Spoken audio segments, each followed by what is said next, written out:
Good evening and welcome to the July 12th governing body meeting.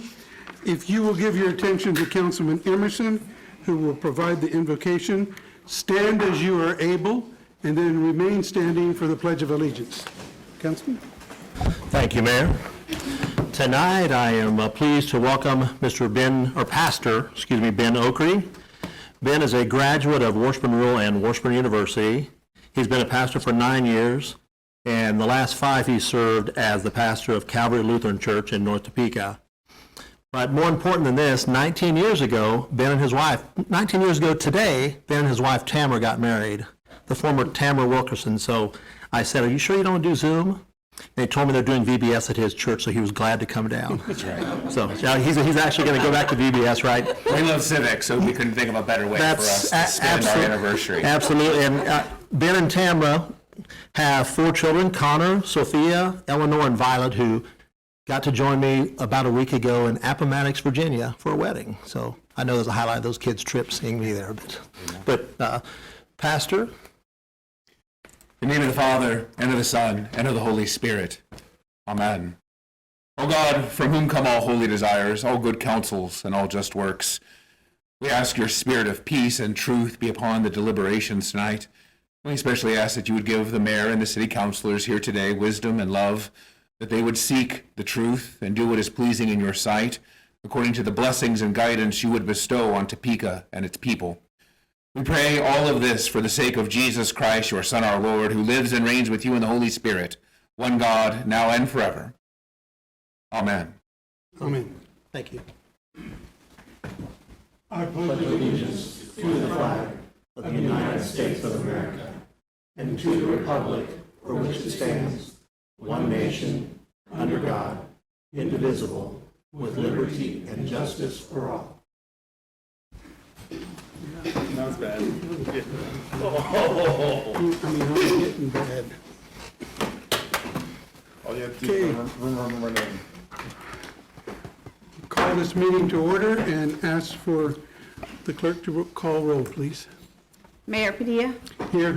Council members Hiller. Here. Valdivia Acala. Here. Ortiz. Here. Emerson. Here. Hale. Here. Nager. Here. Dobler. Here. Duncan. Here. And Lesser. We have 9 present. Thank you. If you will read the appointments, please. A is a board appointment recommending the appointment of Joy Grimes to the Shawnee County Juvenile Corrections Advisory Board for an unexpired term ending July 14, 2025. B is a board appointment recommending the appointment of Alexis Simmons to the Topeka Human Relations Commission to fill an expired term ending July 12, 2024. You've heard the appointments. Is there a motion from the council? Motion to approve by Councilman Dobler, second by Councilwoman Hiller. If you'll call the roll vote, please. Council members Dobler. Yes. Duncan. Yes. Hiller. Yes. Valdivia Acala.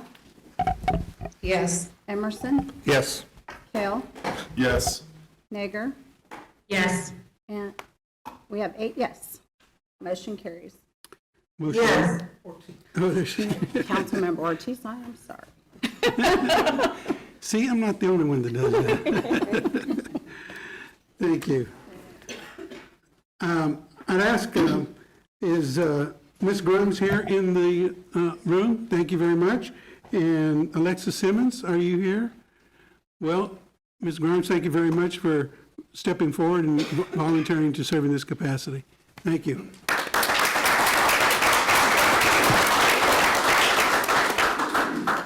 Okay, move on to agenda item number 3, presentations. Madam Clerk. This evening, we have a presentation on Impact Avenues Program. Ms. Carrie Higgins with Housing Development will City present. Manager. At this time, I'll turn it over to Planning Department, who will give the presentation on Impact Avenues. Thank you. Good evening. My name is Carrie Higgins. I am a Senior Program Administrator for the City of Topeka Housing Services Division, and I'm going to share with you one of our programs tonight called Impact Avenues. I will go over what it is, who our partner agencies are, who qualifies, the pillars of the program, a success story, our numbers and budget, a bit about a celebration, and then answer any questions that you might have. So Impact Avenues is a community program that works with homeless students and their families in Shawnee County. It is our school districts and partner agencies all working together to move families out of homelessness. This is some of our partner agencies. You should have received a list of all of them in your packets tonight, but this gives you an example of all of the agencies that cover the different domains or any services that a family might need. So we have employment, we have mental health services, we have housing, social services, education, et cetera. And it is truly all of these agencies working together that creates Impact Avenues and really sets our program apart from others. So who qualifies for the program? It is any student in Shawnee County that is considered McKinney-Vento. And the definition of McKinney-Vento is any child who lacks a fixed, regular, or adequate nighttime residence. So this could be families that are at the Mission. It could be families who are at campgrounds. They could be in motels, staying in their cars. But it can also be families who are doubled up with other families as well. The program is based upon these 4 pillars of success. The first pillar is collective impact, and this is where we all work together as a community and partner agencies instead of working in silos, which is sort of the traditional social service way.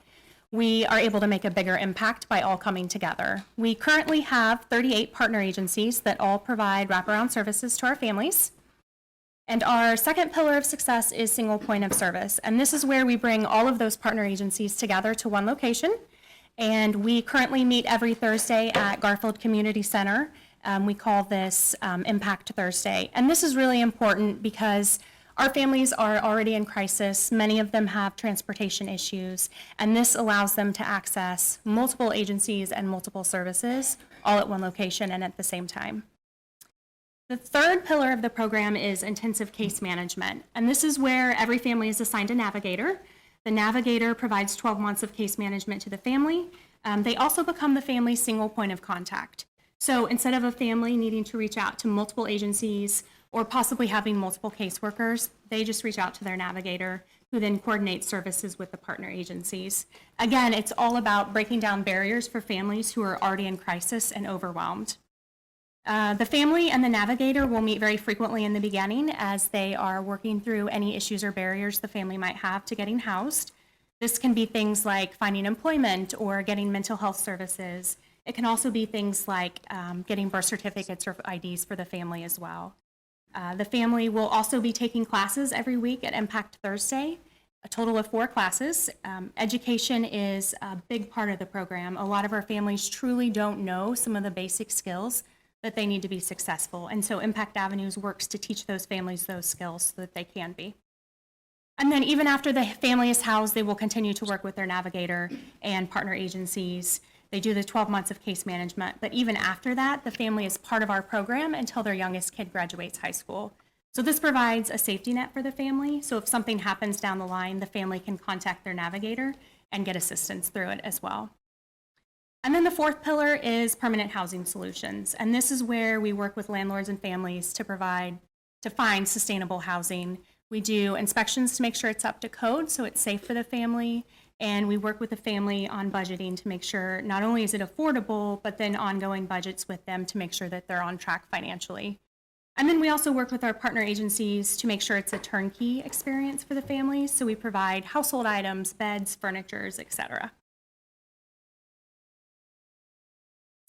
We have so many success stories. I wanted to share at least one with you tonight. This gentleman, I will call him John, came to us as an 18-year-old high school senior. He had multiple mental health issues that were not being treated, which led to criminal charges, which led to him being kicked out of home. He was living with his parents and younger siblings. DCF had gotten involved because of the criminal charges, and they told the family either he goes or we're removing the younger kids. So John became homeless and eventually stopped attending school. We received a referral from him for Impact Avenues. One of the first things we did was get him into mental health services, get him into therapy, work with him on his charges to make sure he was attending his court dates and getting those taken care of. We got him into housing that was income-based so that he didn't have to worry about paying his bills while he was finishing school. He was able to graduate and then now works full-time and is pursuing Washburn Tech this fall. So that's just one example out of so many, and how Impact Avenues is really able to help a family change the path they're on and truly make a difference in our families' lives. Our numbers. So to date, we have 237 families that are participating in the program. The difference between a participating family and those that are referred is that not every family is ready to participate.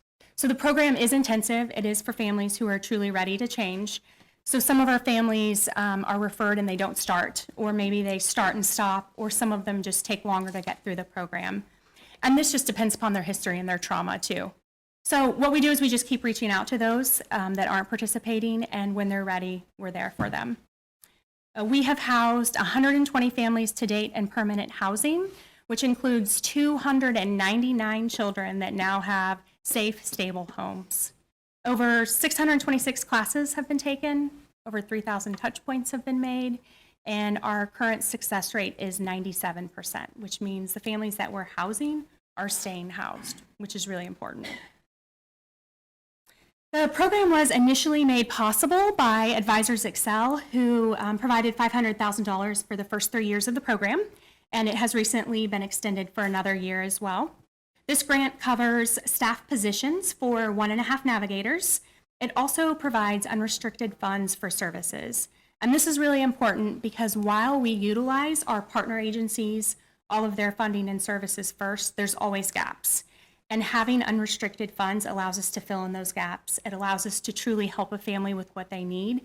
And sometimes it helps us house a family quicker and stop their trauma quicker too. A few other things. July 31st is the end of our first 3 years of the program, and we will be doing a report. Once it's complete, we will send that out to you all as well. And then we will also be doing a celebration and thank you to our community and partner agencies. We are looking at tentatively August 12th, but once we have a date, we'll let you know. We would love for all of you to celebrate with us as well. And I am happy to answer any questions you might have. Thank you, Carrie. Any questions from the body? Councilwoman Ortiz. Thank you. I think this is a very good program. I was in it from the start with the state as well. My question is, do we get any state funding for this? We do not at this time. So the only funding that we receive is from Advisors Excel? Yes, Is that ma'am. correct? Yes, ma'am. And I don't understand why we don't get state funding. Have we, I mean, I'm sure we've probably asked them, am I correct? Great question. We're currently looking into multiple funding options. Because 3 years ago, when we sat down at the table, they were there. They were there. And they liked a lot of this idea. And a lot of these are DCF kids, and a lot of this is coming from them. So I don't quite understand why they've never bought into it. Do they still have participants that come to your meetings and stuff? I believe they do. Okay. But the financial part is a mix, is what you're saying. No, Well, I just personally want to thank Cody Foster and Advisors Excel. This is a great program that trickles down. What I like about it saves the kids that are sleeping in their cars. And yes, there's a lot of them out there that once they get 18, they are sleeping in their cars and their parents are putting them out. But what I like about it the most is it follows all the children through school. So it's a very good program. If you don't know about it, I tell my colleagues, I brought a book up to the council office that you can look at, but it's well worth our money in the long run. But I'd sure like to find out why the state is not putting any money into it, and even the county as well, because these are all of our kids. And I know your guys' hands are tied, but that's just a question I had. Thank you for everything that you guys do. Thank you, Mr. Mayor. Mm-hmm. Further questions? Councilman Kell. So when it goes to the funding aspect, have we looked at possibly maybe like partnering with an agency like DCF and allow them, in essence, to handle the employment side of things, and then we kind of go from there? Because kind of like what Councilwoman Ortiz says, this is a great program. My family and I would have been candidates within the last 10 years for a program like this. So it's, I just wasn't sure if that'd be something, because, you know, that they're kind of the agency that kind of, these people hit the most kind of thing. Yes, we are currently looking into multiple funding options and partnerships. City Manager? Mayor, governing body, we had funding for 3 years. We're 1 year out on where that funding ends.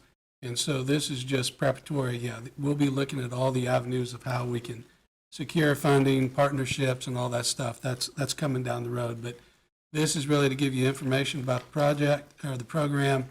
And then, as we stated last week, the funding is there till June of next year. So we have some time, and we're looking at all the avenues of how we can fund it, partnerships, and all that good stuff. And then going to the aspect of the numbers you had, there's amazing numbers. I'm looking at an article from 2020, and it was 99 children helped. You have 299, so in 18 months, there's an additional 200 children. I can't remember what the exact family numbers were, but it was 41, you know, back in September 2020, and, you know, so it looks like you guys are doing an amazing job of helping the community and helping those that want to get on their feet and get going the right direction. Thank you so much. Deputy Mayor, did you? Yeah, just to beat the comments, Mayor. I mean, I guess for us, this is the warning that the clock is ticking. I think, and I don't think too many people disagree with this, it would be a damn shame if we don't in the next year figure out how to fund this program. We talk constantly about the programs that work and actually make a difference, and I think this certainly makes a difference. I know we will work to find money. I also know that we have other community partners who often ask us, what's working that I can put some resources into that I can see a direct impact? And I think this presentation is a good reminder that when they ask that question over the next year, we can say, impact avenues, if you're looking to put some money somewhere out there in the community and you don't know where to put it, this is a good program to do it. So, thank you, Mayor. Thank you. Carrie, a couple questions. Sure. You mentioned that center point, so that everybody comes to one place, reducing the need for multiple visits and so forth. Is transportation a part of the services? Because I know that's a difficult thing for a lot of people. It's just getting transportation to one point of contact. Is somehow that supported in Impact Avenue's work? It is. We will pick them up and take them. We're very flexible. We'll meet them if they don't have transportation. We'll meet them where they're at. We partner with the Topeka Rescue Mission, who brings a van to Impact Thursday every week. We get bus tickets from our partner agencies that we pass out as well. So, yes. And do you track, maybe, I guess, census data from the families that you're serving, if they're coming from all parts of the community? Or do you have a feel for that? We do track multiple data points for the family. We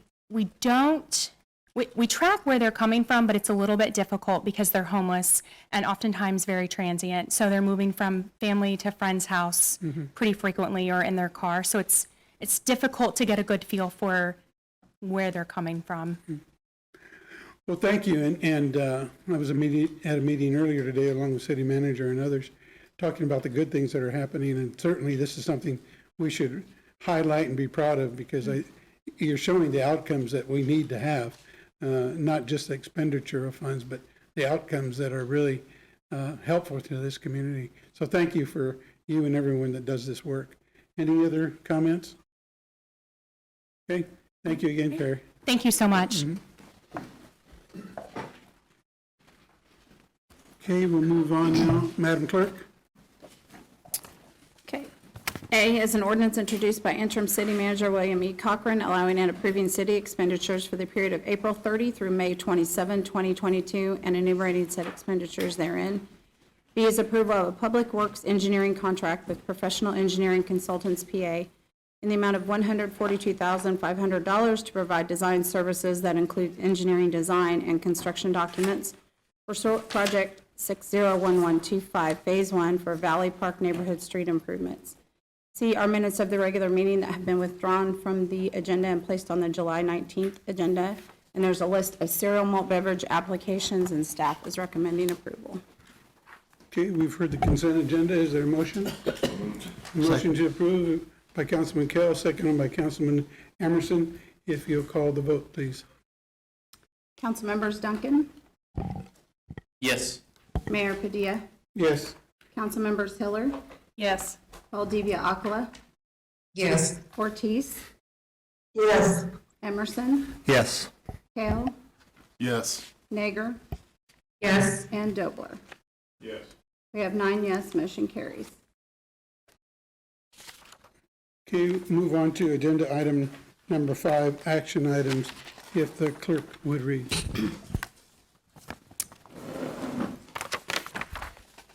A is a public hearing in regards to the issuance of taxable industrial revenue bonds by Flywheel Capital in a principal amount of $24,500,000, and in regard to an exemption from ad valorem taxation of property constructed or purchased with the proceeds of such bonds, and a resolution of the governing body of the City of Topeka, Kansas, determining the advisability of issuing taxable industrial revenue bonds for the purpose of financing the acquisition, construction, installation, furnishing, and equipping of a rental housing facility located in the city, and authorizing execution of related documents. City Manager. Mayor and governing body, we've had conversation and discussion, reference the IRB for the flywheel. This is a action item for vote, requires 6 votes for approval. I do have staff here if there are any additional questions at this time. Okay, I need to, at this time, open this public hearing on this item and ask if there is anyone present who would like to speak to the matter. Is there anyone present who would like to speak to this matter on action item 5A? And for a third time, I will open the public hearing and ask if there is anyone present who would like to speak to the matter. Okay. Having no one stepping forward to speak to the matter, I close the public hearing. And I ask for a motion from the body. So moved. Motion to approve by Councilman Dobler. Second by Councilman Emerson. If you call the vote, please. Mayor Padilla, Yes. Councilmembers Hiller, Yes. Valdivia Aquila, Yes. Ortiz, Yes. Emerson, Yes. Kale, Yes. Nager, Yes. Dobler, Yes. and Duncan. Yes. We have 9 yes, motion carries. Okay, motion being carried. We'll move to agenda action item B, if the clerk would read. B is an ordinance introduced by interim city manager William E. Cochran, amending the district map referred to made a part of the zoning ordinances by section 1850050 of the Topeka Municipal Code by providing for certain changes in zoning on property located at 605 Southwest Fairlawn Road from M3 Multiple Family Dwelling District to PUD Plan Unit Development, M3 Multifamily Residential Uses, and C2 Commercial District. City Manager. Mayor and governing body, again, this is in line with the same project.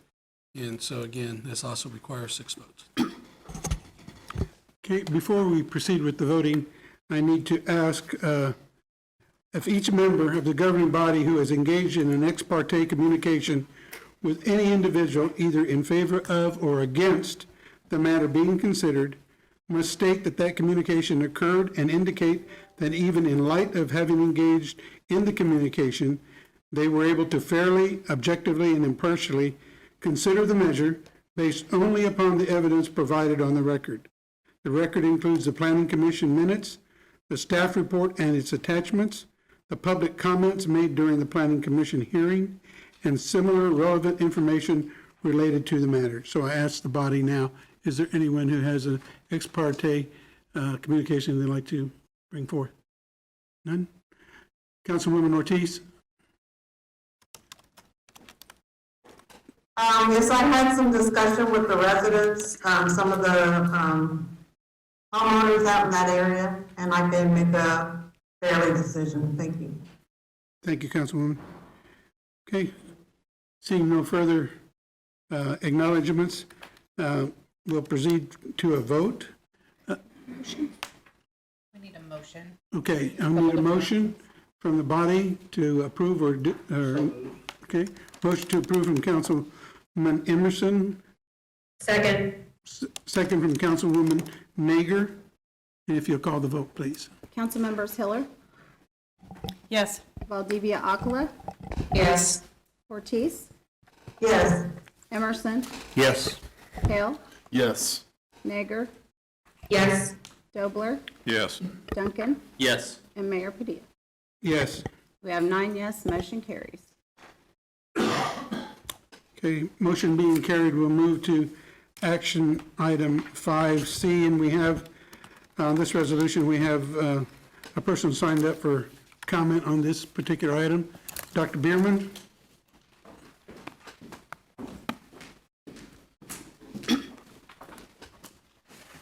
Thank you, Mr. Mayor. City Council, thank you for this opportunity to visit with you this evening regarding the 2023 Topeka Metro Transit Authority budget. I'm the board chair of the Metro Board this year, so I've got the honor of just very quickly telling you why we're asking you to make this decision for us.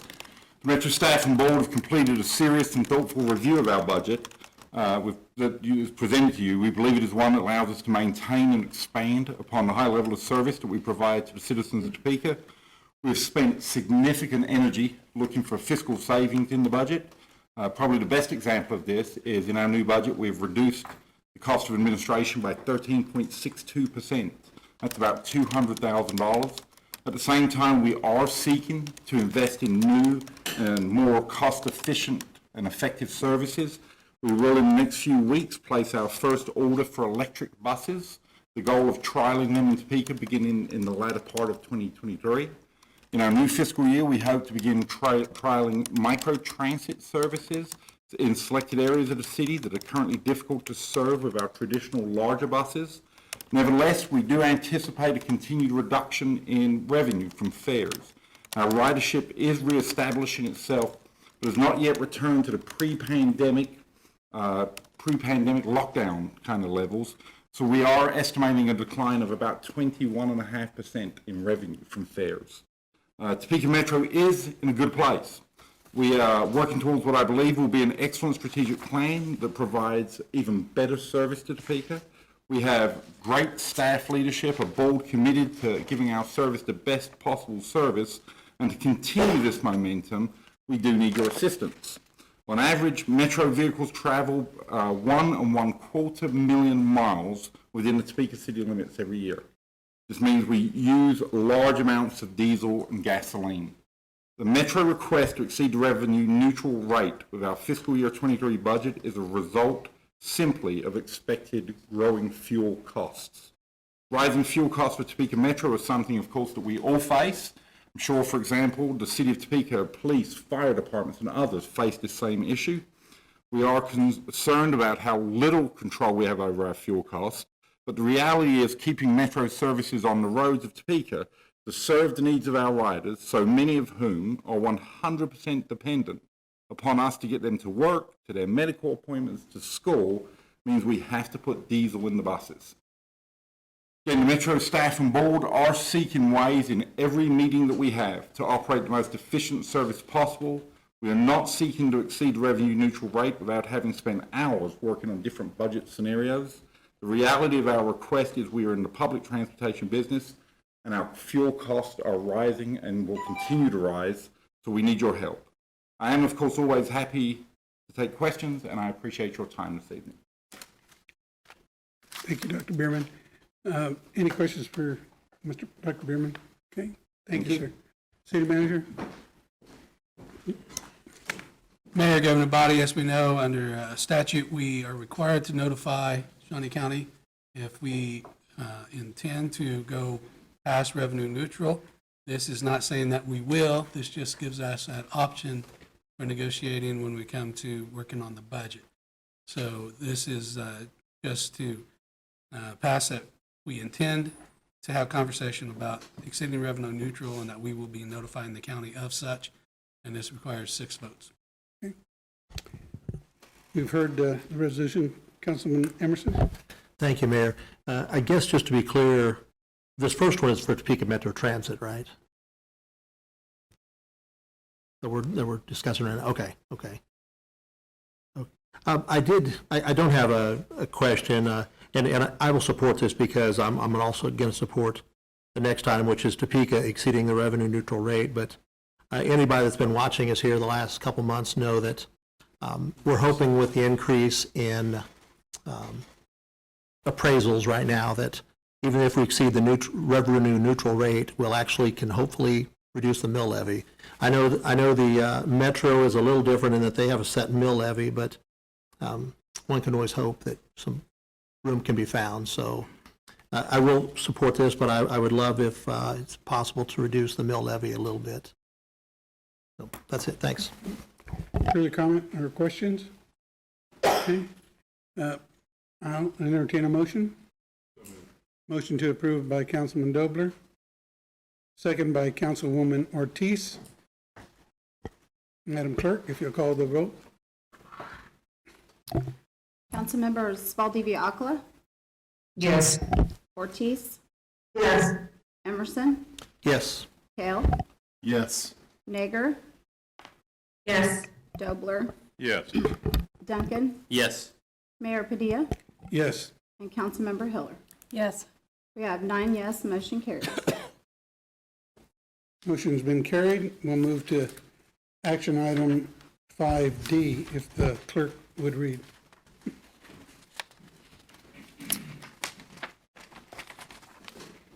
D is a resolution introduced by interim city manager William E. Cochran notifying the county clerk of 1, a proposed intent to exceed the revenue neutral rate for the city of Topeka's 2023 budget, 2, the proposed tax rate, and 3, the date, time, and location of the public hearing to consider adopting a budget that exceeds the revenue neutral rate. Mr. City Manager. Mayor Gambale, I apologize. I skipped past C and went to D. So the comments that I made for C are really for D, and so 6 votes. Okay. So do I have a motion from the body or questions? Okay, have a motion to approve by Councilman Emerson, Second? second by Deputy Mayor Duncan. If you'll call the vote, please. Councilmembers Ortiz,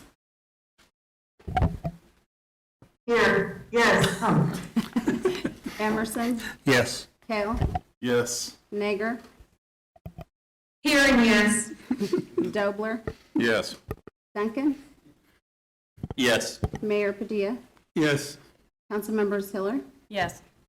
and Valdivia Akla. Yes. We have 9 yes, motion carries. Okay, motion being carried. We'll move to action item 5E, if the clerk would read. E is a resolution introduced by members of the Public Infrastructure Committee comprised of council members Tony Emerson, Neil Dobler, and Mike Lesser, recommending an amendment to resolution number 9318, which adopted the CIP program for 2023 to 2032 and the CIB budget for 2023 to 2025. Mr. City Manager.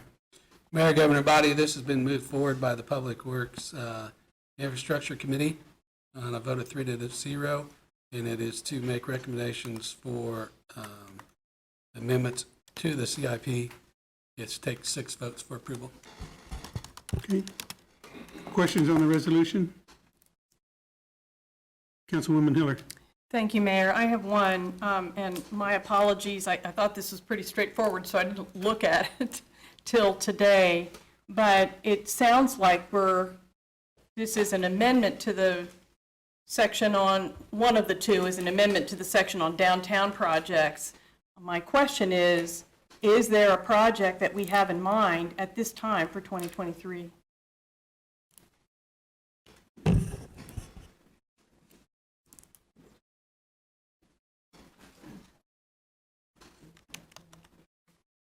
Good evening, Braxton Copley, Utilities and Public Works.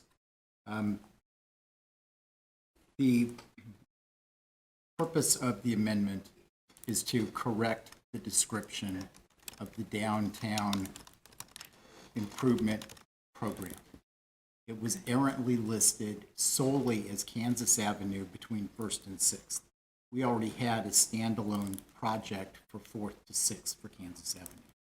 What it should have stated was this would allow for enhancements to projects in the downtown, including complete street concepts, et cetera, gap funding to make the project successful in the downtown. An example is 8th Street, we're going to be a little light in terms of what we have budgeted for that. This would allow us to fill some gap. Another one would be Quincy, 8th to 10th. There have been some suggestions for things like pavement diet, adding some other enhancements to that project that would not be eligible for half-cent sales tax. This would be a good source of. Another example would be Quincy 6th to 8th. Adding minimal stormwater improvements, doing some enhancements with bulb outs, other things that may not be half-cent eligible. So that's the purpose of this. There is no specific project identified for the funding of the approximate $700,000 of GO and $100,000 of half-cent sales tax. I know that Director Fyander has a RFP out on the street for doing more of a comprehensive plan for downtown transportation. Does that answer your questions?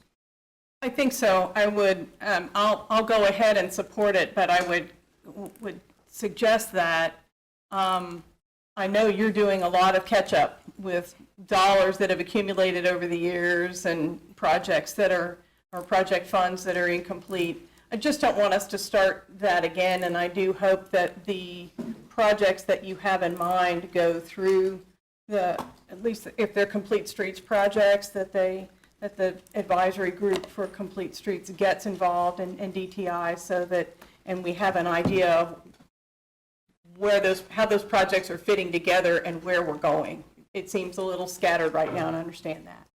But I hope we can be progressive and fully inclusive so that the council as well knows what steps we're taking. Yes, ma'am. Thank you. And I will point out the other amendment to this is the Tyler Phase 3 project to move it from 2025 to 2023. And the purpose of moving that up is that we have obtained a grant from KDOT to allow for the construction of the shared use pass in Phase 3.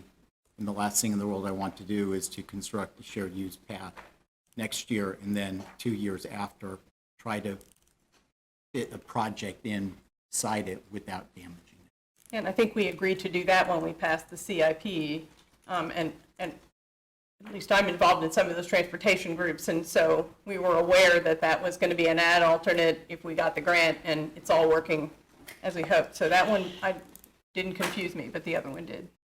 Thank you. Mr. Wade, did you have some information? Yeah, just to reassure the councilwoman and to back up Director Copley, bond counsel's sitting over my left shoulder.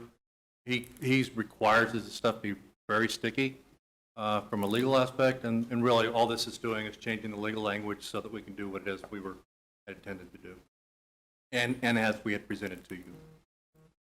Well, I guess, and this is for follow-up, I suppose, but I don't want us bonding right now for something when we don't even know what the project is. We're not. This allows us the flexibility to do this down the road. Thank you. Yes, ma'am. Thank you, Mayor. Thank you, Braxton. Thank you, Braxton. Okay, we've heard the resolution. Entertain a motion from the body.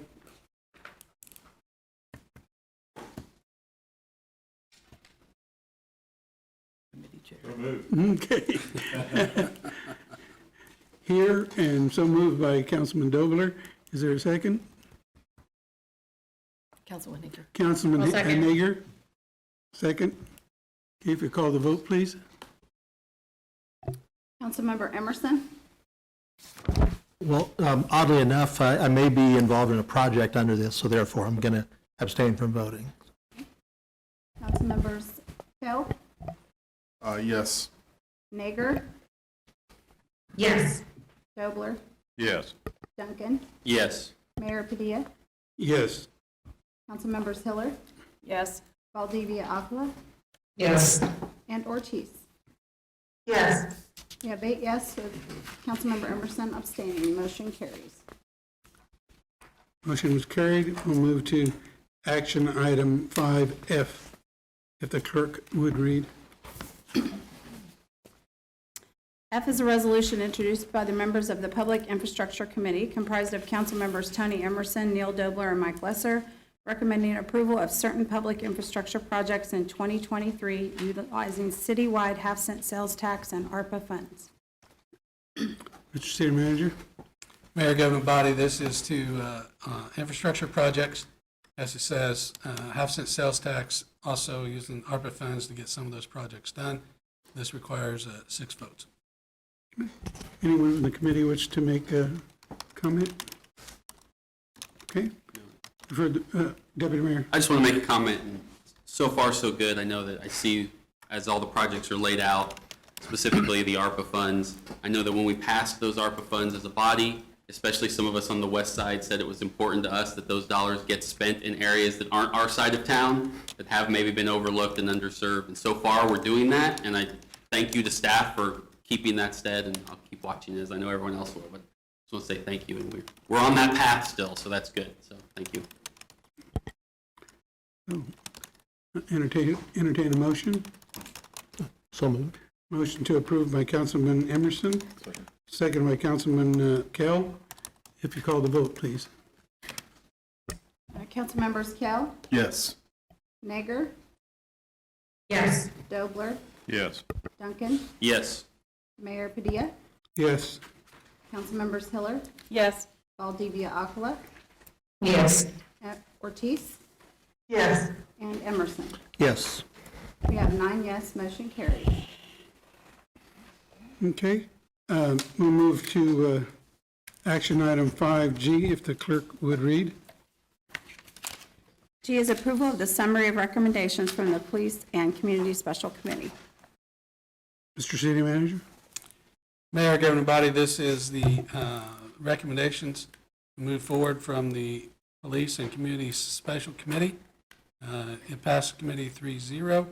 It requires 6 votes for approval. Okay, thank you.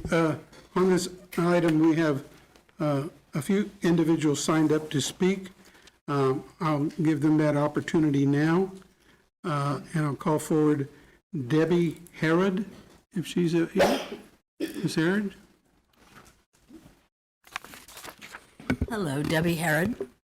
I just want to say, I thank the Topeka Police Department a lot. Every day they walk out of the door, they kiss their loved ones goodbye, and I don't think they say, I'm going to go out and shoot someone today, but they sometimes have to. People come after them with knives and guns, and the people that they were threatening, you know, they always say, well, the people that they have to shoot, they needed mental help.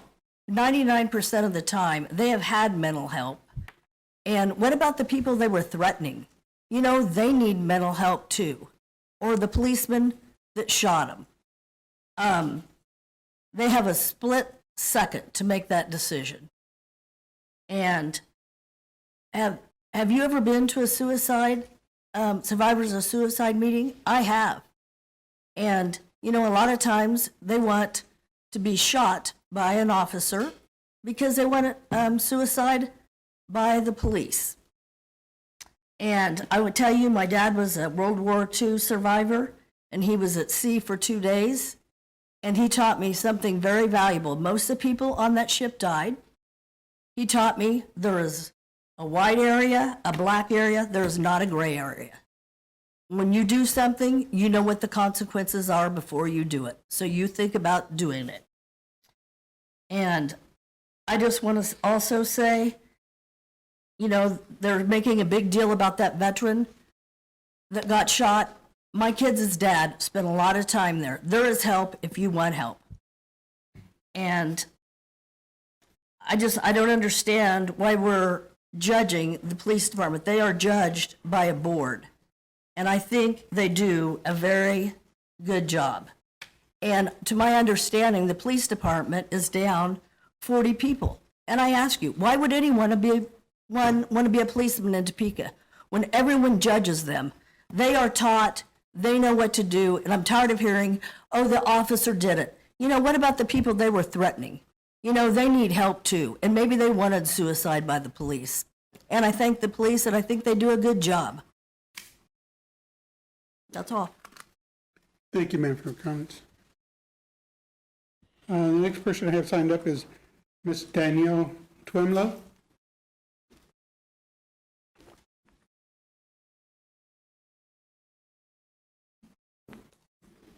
Thank you. Good Danielle Twemlow, in Mr. Emerson's district. So when the Special Police Committee was formed in 2020, it was stated that they wanted to be very thorough and not rush the process, which everyone really accepted, and I felt like the community took a step back and we allowed that work to happen. They stated that they were not going to move forward until the rest of the council, that they were not going to move forward until recommendations were completed. And again, we patiently waited.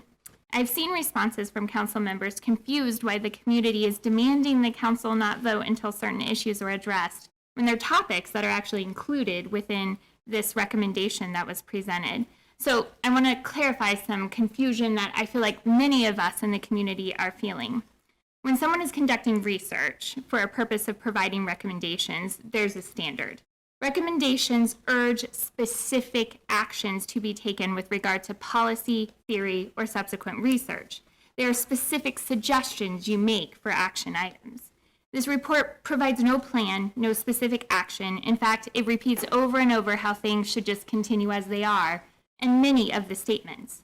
Without substance, such as action steps, timeframes, measurability of how the success is going, then we are looking at another Band-Aid approach, and we are all really tired of that. Actions require those steps in order to have all of those processes when we make those goals.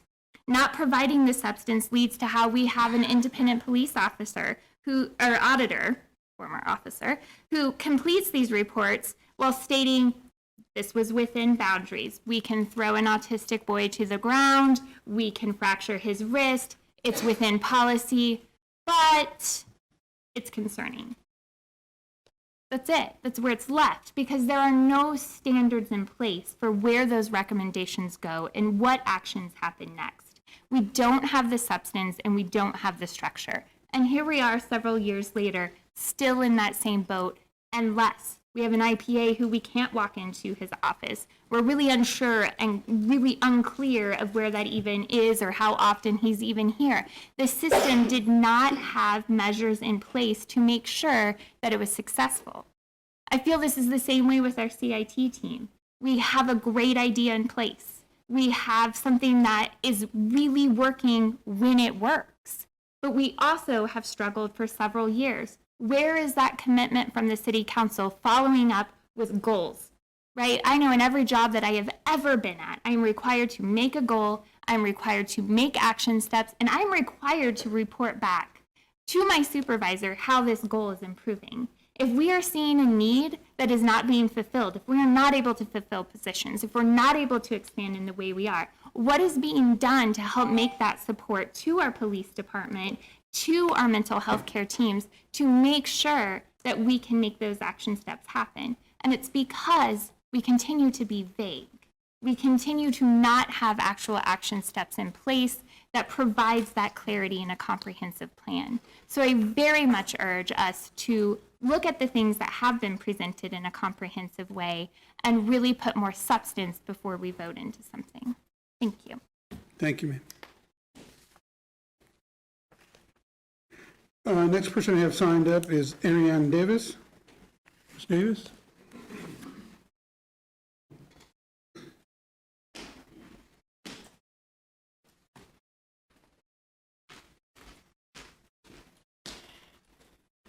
Good evening.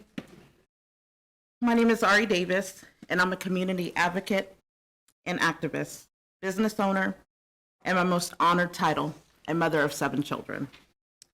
Police reform is very necessary and important, especially in urban, diverse communities just like Topeka.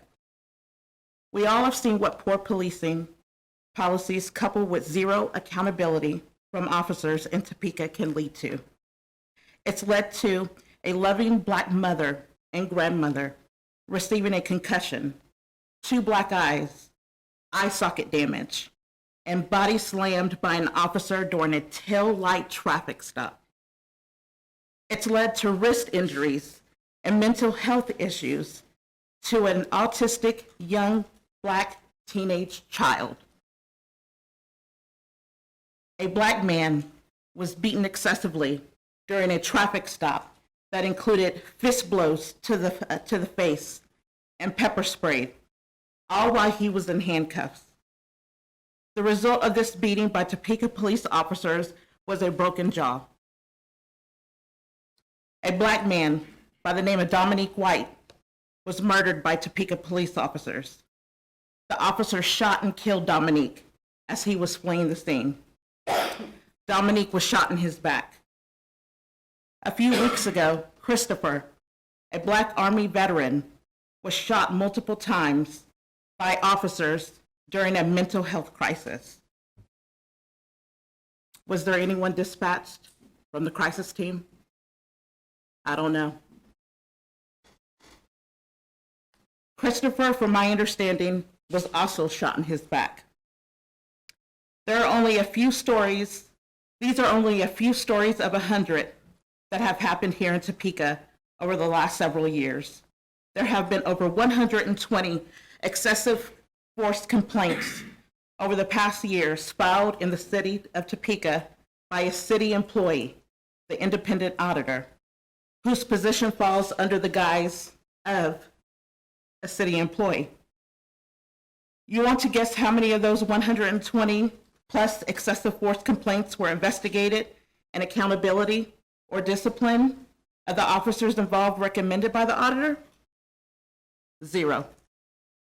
The most I witnessed from the independent auditor was documented for the officers to complete refresher training. So when the naysayers say it doesn't happen in small town Topeka, that is just not true. What we are asking is for common sense police reform, things that don't take 2 years to form a committee, one in which there's a lot of gaslighting. The meeting consists of pretty PowerPoints from all the police department praising each other and expressing how good of a job they are doing, all the good training they are completing, the wonderful relationships they're building within the community, and how they are leading the charge with good policing practices when we all know they have work to do. If you've ever been in business, then you heard the phrase, numbers don't lie. Well, the 120 plus complaints filed to the independent auditor don't lie. And that, my friends, is the only ones that were reported. How on earth do they complete or conclude no accountability, discipline, nor any wrongdoing in any of the incidents that I mentioned above? I can tell you how. The policing policies are written to allow officers free rein in what they do, whether it's right or wrong. The policing policies are written in such a way that they allow some officers to abuse their power and allow their personal biases and stereotypes to dictate how they handle certain members of our Would you like community. more time? Yes, please, thank How you. much time more do you need? 1 more minute. Okay. Is there a motion? A motion by Councilwoman Hiller, Thank second you. by Councilman Kell. If you call the vote, please. Councilmember Nager? Councilmembers Nager? Yes. Dobler? Yes. Duncan? Yes. Mayor Padilla? Yes. Councilmembers Hiller? Yes. Valdivia Alcala? Yes. Ortiz? Yes. Emerson? Yes. And Kell? Yes. We have 9 yes. Okay. Please proceed. Thank you. Okay. The policing policies are written in such a way that they allow some officers to abuse their power and allow their personal biases and stereotypes to dictate how they handle certain members of our community. This point has been proven time and time again by the hundreds of complaints that have been filed with no true disciplinary actions. We don't need a task force to put ordinances in place to ensure everyone in our community, including our most vulnerable and unprotected community members, are protected. That's the responsibility of the entire governing body. It did not take 2 years to be back where we started, which is the officers have no accountability for their excessive use of force because it's deemed acceptable by the police department, outdated policies that do not protect certain sectors in our community, only the officers. Please reconsider voting on the recommendations from the Police Special Committee tonight and create a space at the table with input, recommendations, suggestions, ideas, and strategies from the governing body, police department, and community alike. Thank you. Thank you, ma'am. Next person is Angela Lee.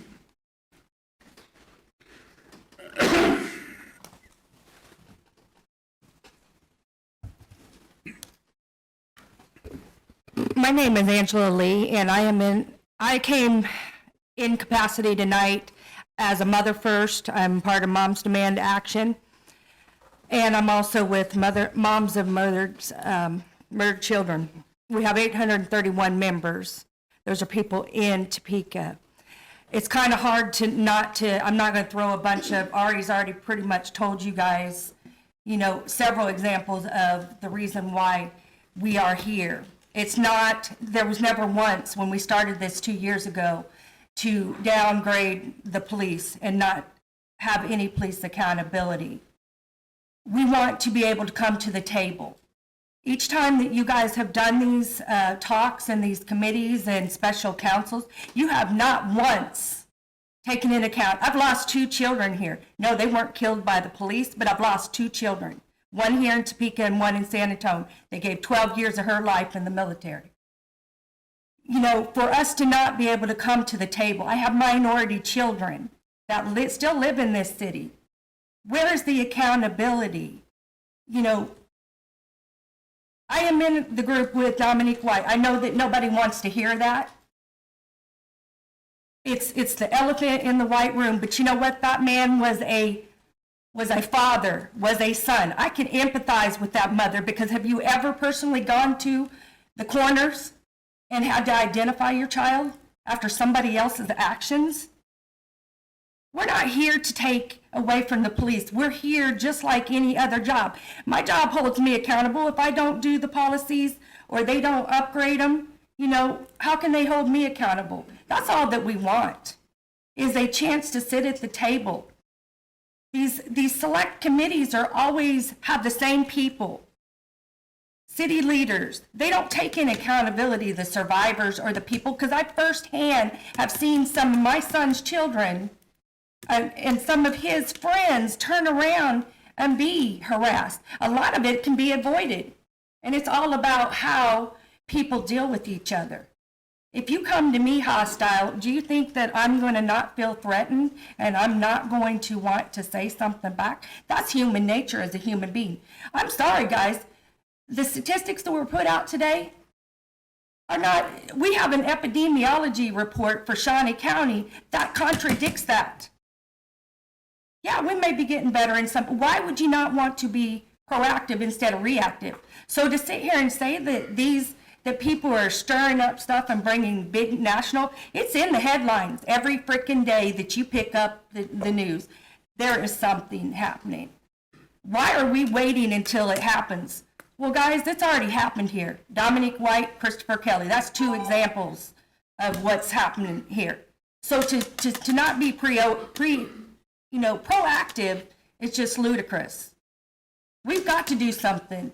Bring it to the table. Take the extra time to listen to your constituents, because a lot of them don't want to come forward because nothing ever gets done. They think, okay, I don't have a voice. But you have a lot of people out here, and we are not here to say, because you know what? In my son's murder case in 2017, I had a great relationship. Chief Cochran was the chief of police at that time. They worked their asses off night and day. I'm sorry for saying that, but they solved that murder in a week and a half. They made sure that, the detective personally called and said, but there are some parents that don't have that. They're never going to have a resolution. I'm sorry that we don't want to talk about what happened to Dominique, but it is a reality that why are we going to wait for the next mass shooting or officer-involved shooting? Because it's happening now, folks. We're not Mayberry where everything's perfect. Stuff is going to happen. Let's get it together. Ma'am, Let's would you make like sure. More time? Can I have 1 more minute? Okay. A motion from Emerson, second by Kell. Vote, please. Councilmembers Dubler, Yes. Duncan, Yes. Mayor Padilla, Yes. Councilmembers Hiller, Yes. Valdivia Aqua, Yes. Ortiz, Yes. Emerson, Yes. Hill, Yes. and Nager. Yes. We have 9 yes, motion carries. Proceed, ma'am. I just want to make sure that I meet with parents all the time. Every time there's a shooting here, I'm reaching out to that parent because I know what they're about to go through. And I'm going to tell you what, folks, you don't want to be in that predicament. It's not a club you want to be in. I would trade anything to have Justice back. I would trade anything to have Jessica back.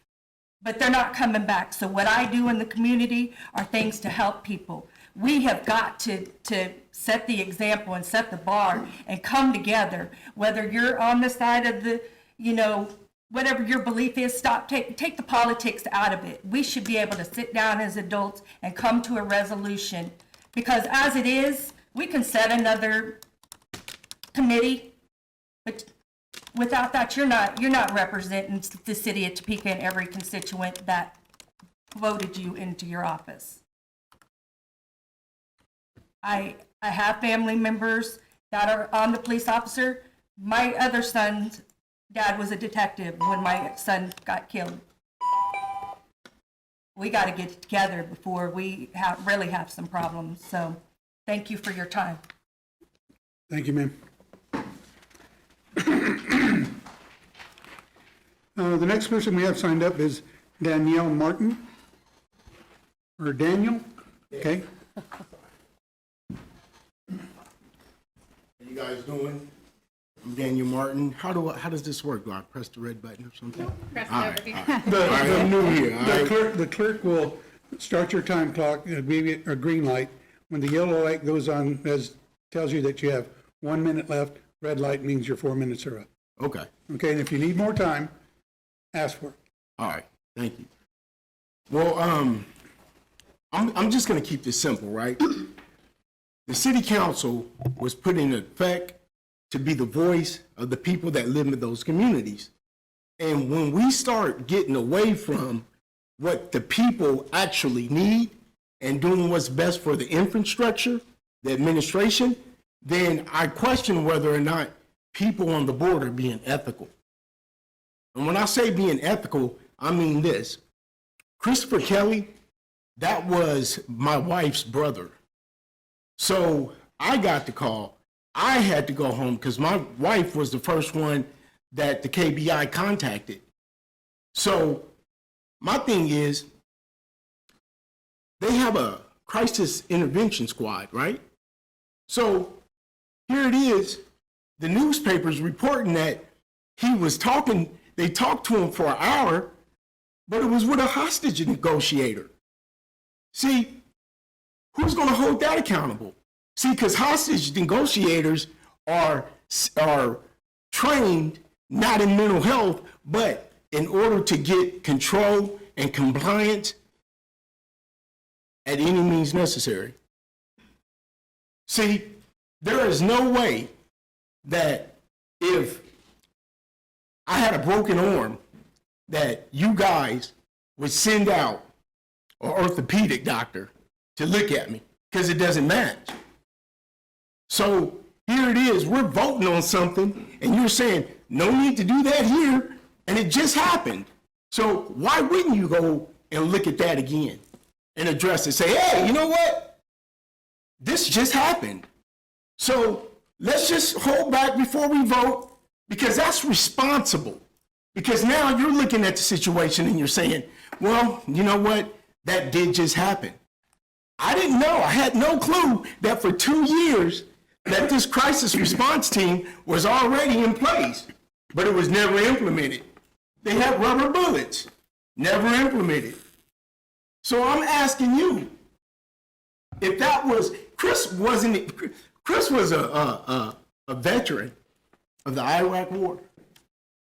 Chris was a great guy who had mental problems. Matter of fact, Chris didn't even have a criminal record. So what's your excuse now? You're not going to be able to get in the newspaper and smear his name. You're not going to be able to do any of that. See, it could have been any veteran with a mental problem. And so let's just take it back a little bit. Back in 1980s, we had the biggest hubbub for mental health in the United States. Everybody wanted to go to the Medical Foundation, State Hospital. I mean, like, we had doctors galore here. And then pretty soon, Minigers, State Hospital, other places got closed. What happened to those people that had those mental problems? What happened to them? Well, they're having kids, and those kids are out here. And we still haven't done anything about the mental health problem. So now when they're getting arrested, guess who has the biggest mental health facility in Shawnee County? The jail. How do I know? I did a 3-year practicum there. I'm a social worker. I graduated with a master's degree from Washburn University, and I did my practicum at Washburn. Now I'm out at Mears. So what I'm trying to get you guys to understand is, can I get some more time? How much time would you like, sir? Give me a minute. Okay. So moved. Okay. Motion by Mr. Kell, seconded by Mr. Emerson. Call the vote, please. Councilmembers Duncan, Yes. Mayor Padilla, Yes. Councilmembers Hiller, Yes. Valdivia Akala, Yes. Ortiz, Yes. Emerson, Yes. Kell, Yes. Nager, Yes. and Dobler. Yes. We have 9 yes, motion carries. Proceed, sir. So what I'm trying to get you guys to understand is that we don't have enough resources. And so when the police are having contact with these mental health patients, then I think that there has to be another way that this has to be dealt with. And if you are only taking the police's recommendations and not what the community got together, did research, got data, and brought it to you guys, and you're saying, nope, we don't need it, we're just going to use police's. To me, that's unethical. Because this is coming from the community, the people that you're supposed to represent. And if you're not going to represent the people, then we need to get you out of there. Anybody that dissents against this, we should campaign everybody in Topeka to get you out of there, because you're not helping Topeka, you're hurting it. You're hurting Chris Kelly. You're hurting everybody else that's going to come that way. So my thing is just reconsider some of these things and let it appeal to your moral fiber. Thank you. Thank you, sir.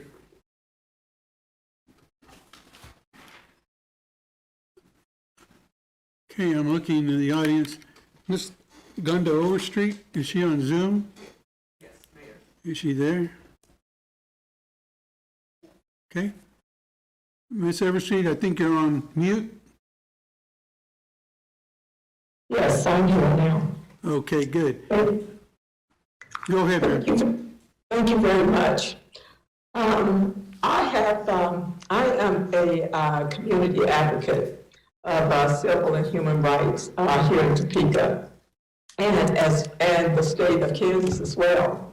And as you all know, I know that it has been nearly 2 years since you have received recommendations from the community, particularly community groups who have been working specifically in groups, evaluating, researching, reviewing, and sharing those recommendations at length with you as a group for the City Council.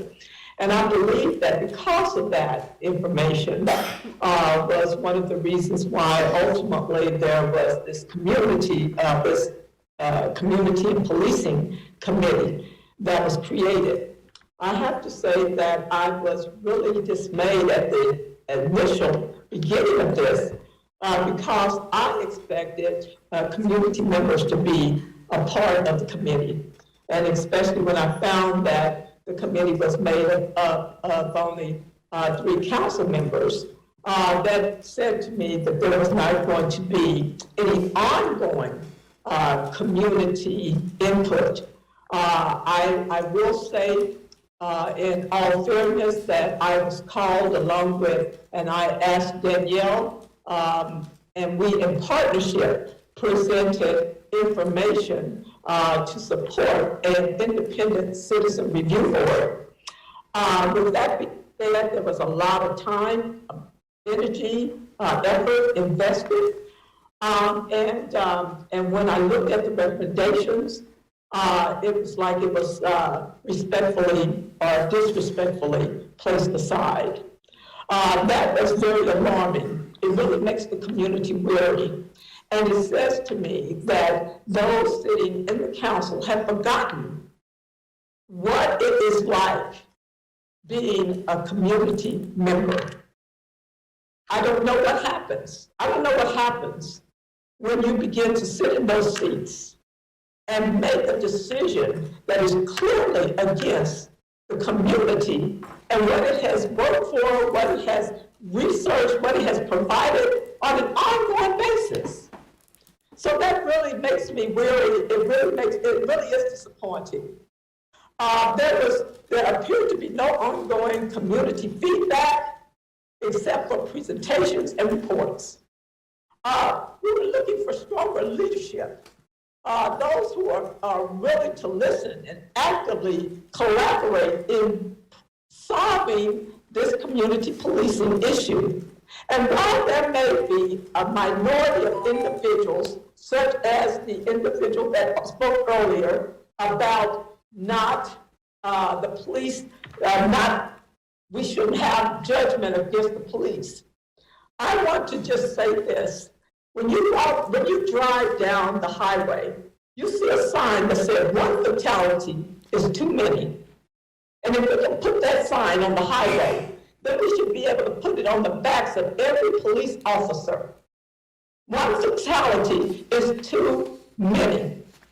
And so when we look at that, we would be in a position that we should not be in. And that is, we should not be seeing the lives of these individuals taken and there not be any accountability by the police department or by the city council members. And so with that being said, those recommendations, as Daniel has indicated, no action steps taken. There's nothing illustrated there. They're just strictly statements. No time frame as to when they're going to be done. No measurability. Ms. Overstreet, excuse me, ma'am. Your time is up. Would you like more time? Yes, I would. How much time would you like? I would like 3 more minutes. Okay, is there a motion? A motion by Councilman Emerson, second by Councilman Kell. Vote, please. Mayor Padilla? Yes. Councilmembers Hiller? Yes. Valdivia Akala? Yes. Ortiz? Yes. Emerson? Yes. Kale? Yes. Nager? Yep. Dobler? Yes. And Duncan. Yes. We have 9 yes, motion carries. Yes. Are you still online, ma'am? I am. Okay. Thank you. Please proceed. I attended a number of those meetings by Zoom. And after a presentation, I saw that there was some direction that seemed to be going toward proposing to have the Civil Service Board to take on the appearance of a Citizen Review Board. And I just found that to be passing the buck of responsibility. I mean, right now, we had a Civil Service Board that has not been able to really construct themselves to the point where they can be effective. And then now we want to add something as significant as a Citizen Review Board process to their agenda. Simply because we don't want to hear the voice of the community.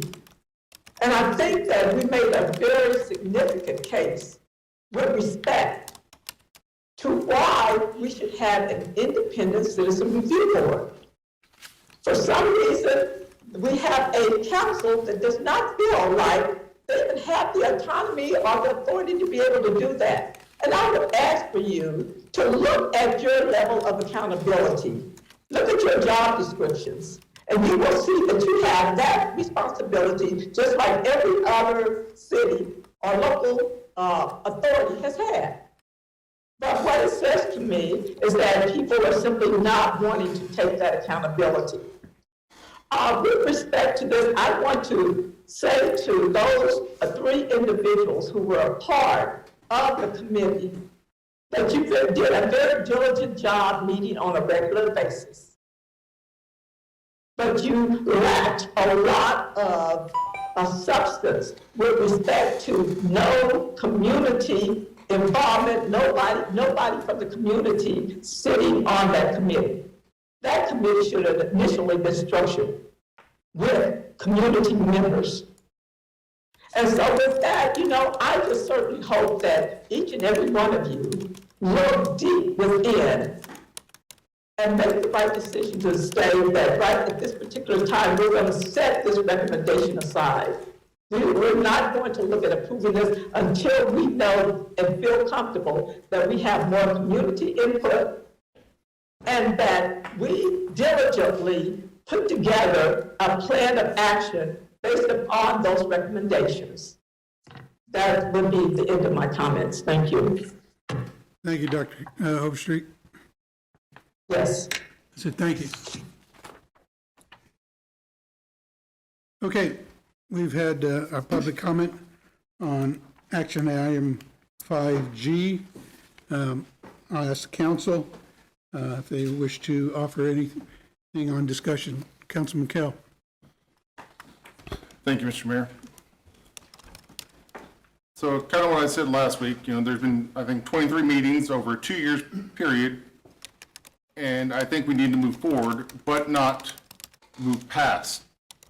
We just can't wait on the next issue to come up, and then it's going to keep on kicking the can down the road. I believe this should be, instead of a special committee, just make it a permanent committee where we can have three council members, which I'll be the first one to raise my hand and say I'll be on this committee. And then 2 other council members, I'd like to have the chief of police on there, so whoever the chief is at the time can hear what's going on. And then 9 appointees, which would give us a nice odd number, and we can bring things forward as needed, just like any other committee can, just like we've had tonight. There could be complaint review, policy review, training review. We can have civic organizations, just like Mr. Martin. MIR, I've worked with MIR before. It's a great organization, and you're seeing where people are caught in the in-between coming out of a facility into reintegration back into town, and what they're dealing with, people that are having mental health issues, and how that can affect the training of the officers. So I think having different groups there will help out also. And then I'm just going to say straight up to the community, all our meetings are open. And on a committee like this, please, if this were to become a full-time committee, please come and give your opinion. And just via Zoom, show up in person.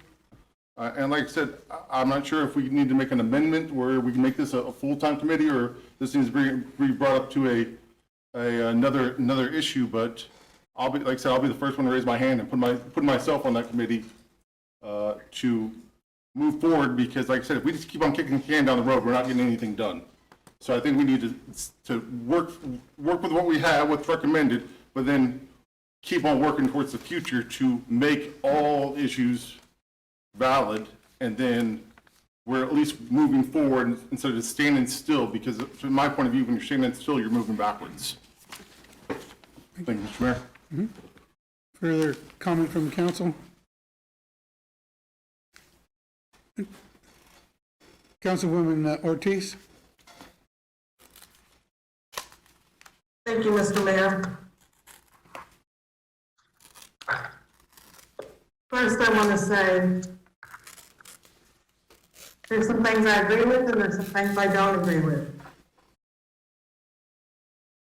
And when I was voting into office years ago, I was told, you're going to make some people happy, you're going to make some people unhappy.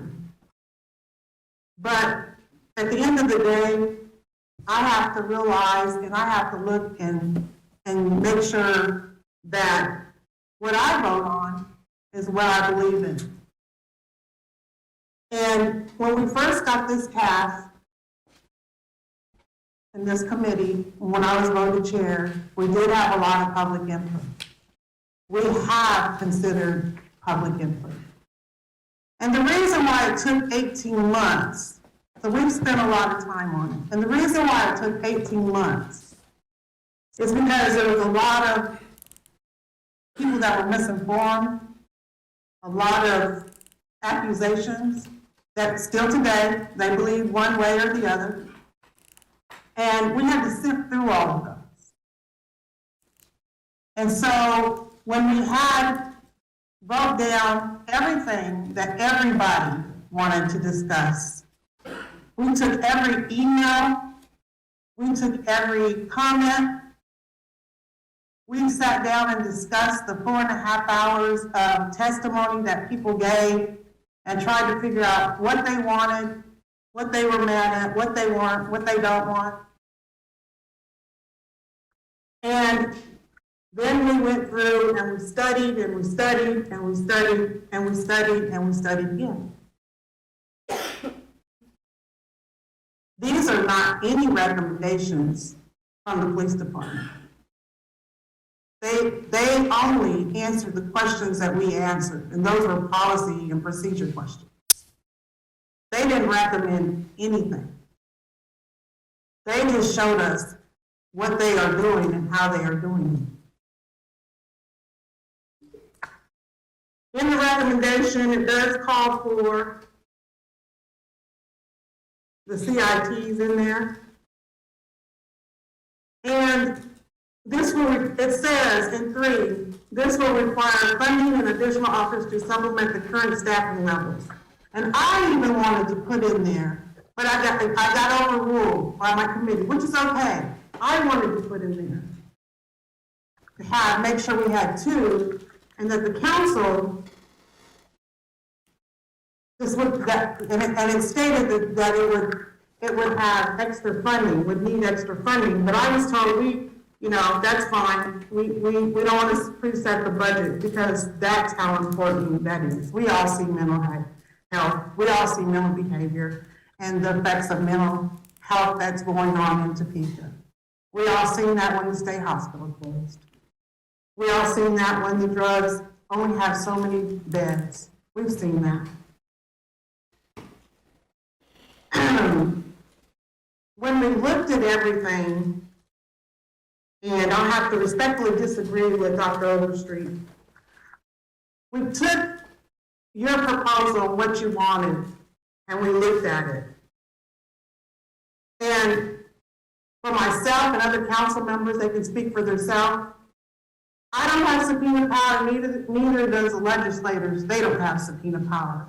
And it just baffles me, and it scares me to put that kind of power in people's hands that have been felon-free for a year.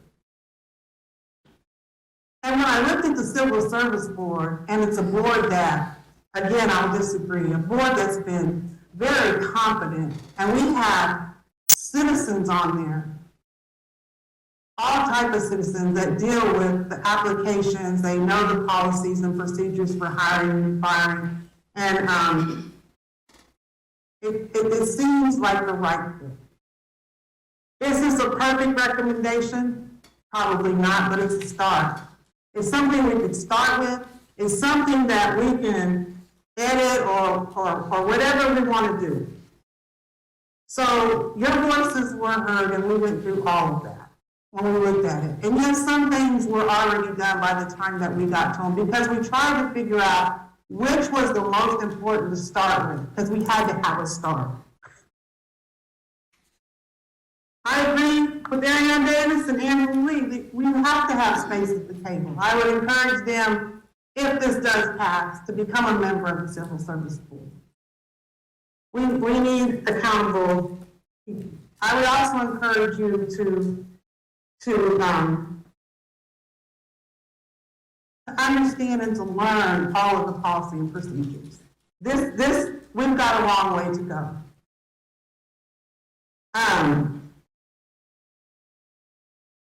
We were very cautious. We were very concerned, and we heard, and we were very We took our time with this.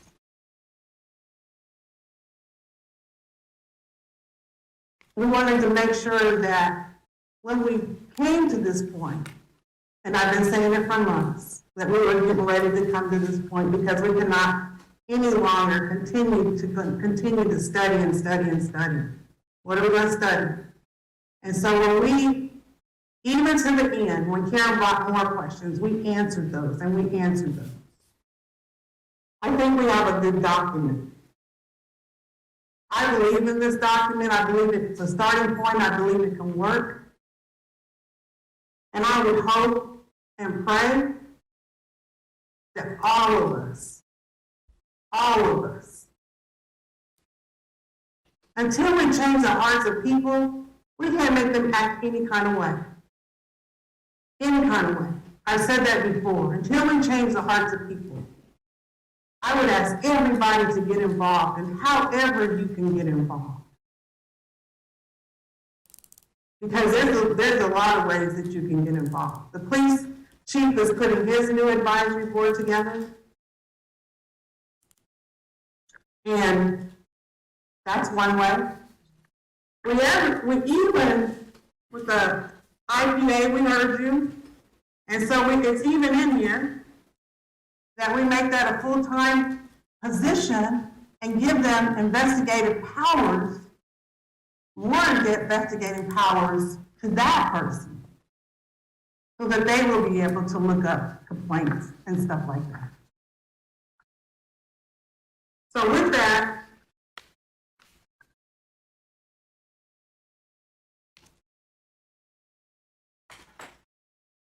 I'm going to move the body adopt the recommended report and direct the city manager to implement the recommendations so that we can start on it, so we can get a start and start moving forward. And that's my motion. Thank you, Mr. Mayor. Thank you. We have a motion before us. Do we have a second? Mayor, Yes? I've been trying to speak. Well, I've acknowledged those that I saw. There is a motion on the floor. We can still give you an opportunity to speak under discussion. Okay, I have been here since before Carol with my hand up, Mayor. Okay. At the same, before Councilwoman Ortiz, and somehow, I will acknowledge you, I ma'am. wonder, pardon me? I will acknowledge you. Well, thank you for that. Okay? I have a number of questions that I need to ask, and I'm going to also ask that I be given the same rights that the public be given as an elected official to ask the questions and to express the concerns that I have before we try to quick dive this into a vote. Okay, I'm not trying to quick dive anything. We have a motion on the floor. Is there a second? We have a second from Deputy Mayor. Okay, under discussion, Councilwoman Valdivia Alcala. Thank you. First, I need to understand, because there's a lot that I'm not understanding at this point on the report, who wrote the summary? Because this is not a comprehensive report. This is a book report. This is a summary with text of 4 pages over 2 years. Was it something that was done collaboratively, or I'm not understanding who wrote this? I wrote this, if I may, Mr. Mayor? Yes, please. I wrote the summary at the recommendations of all 3 of the council members. Okay, so as chair, you wrote this summary? Yes. That's correct? Okay. My additional question is there any, was there any agreement at the beginning that there would be a summary, or that there would be a comprehensive report with suggestions, recommendations, backstory, all of this that you usually see in committees of this type? Or was it from the beginning, it was just going to be a quick summary? Whoever wants to answer, I just need to know. I would say yes. We never agreed on anything like that. It was just going to be a summary.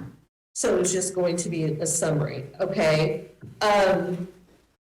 So my question then is that what we are trying to do tonight is put forth a vote on a summary, because there is a number of folks that want to get this over with after 2 years of having meetings. And I will say, I have received emails from folks that watched the meeting and also attended the meetings and said that there was no public comment allowed at the meetings. You could send in comments by email, and I don't know what all of that is, but we all know that there's a difference in type of public input that we receive and that we get, and that a lot of times when it's done in a public forum, that makes it much more transparent than sending an email that the public cannot see oftentimes.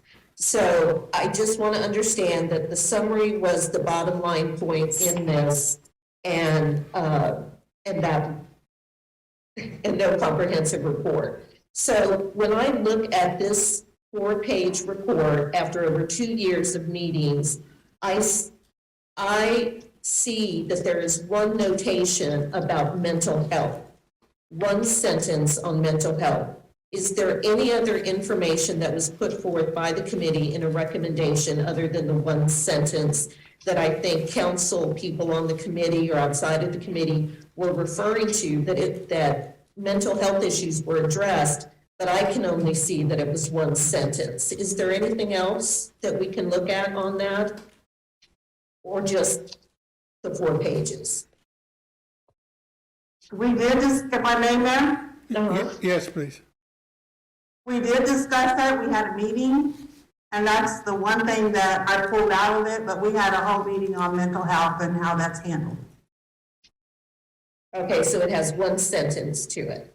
And we can definitely, at least to me, I can understand why there's so much concern from the community when obviously there was a lot of meetings that people are expected to watch and go over if they didn't have the time to be present. And there's a lot of concern about mental health, and we have one sentence listed on it.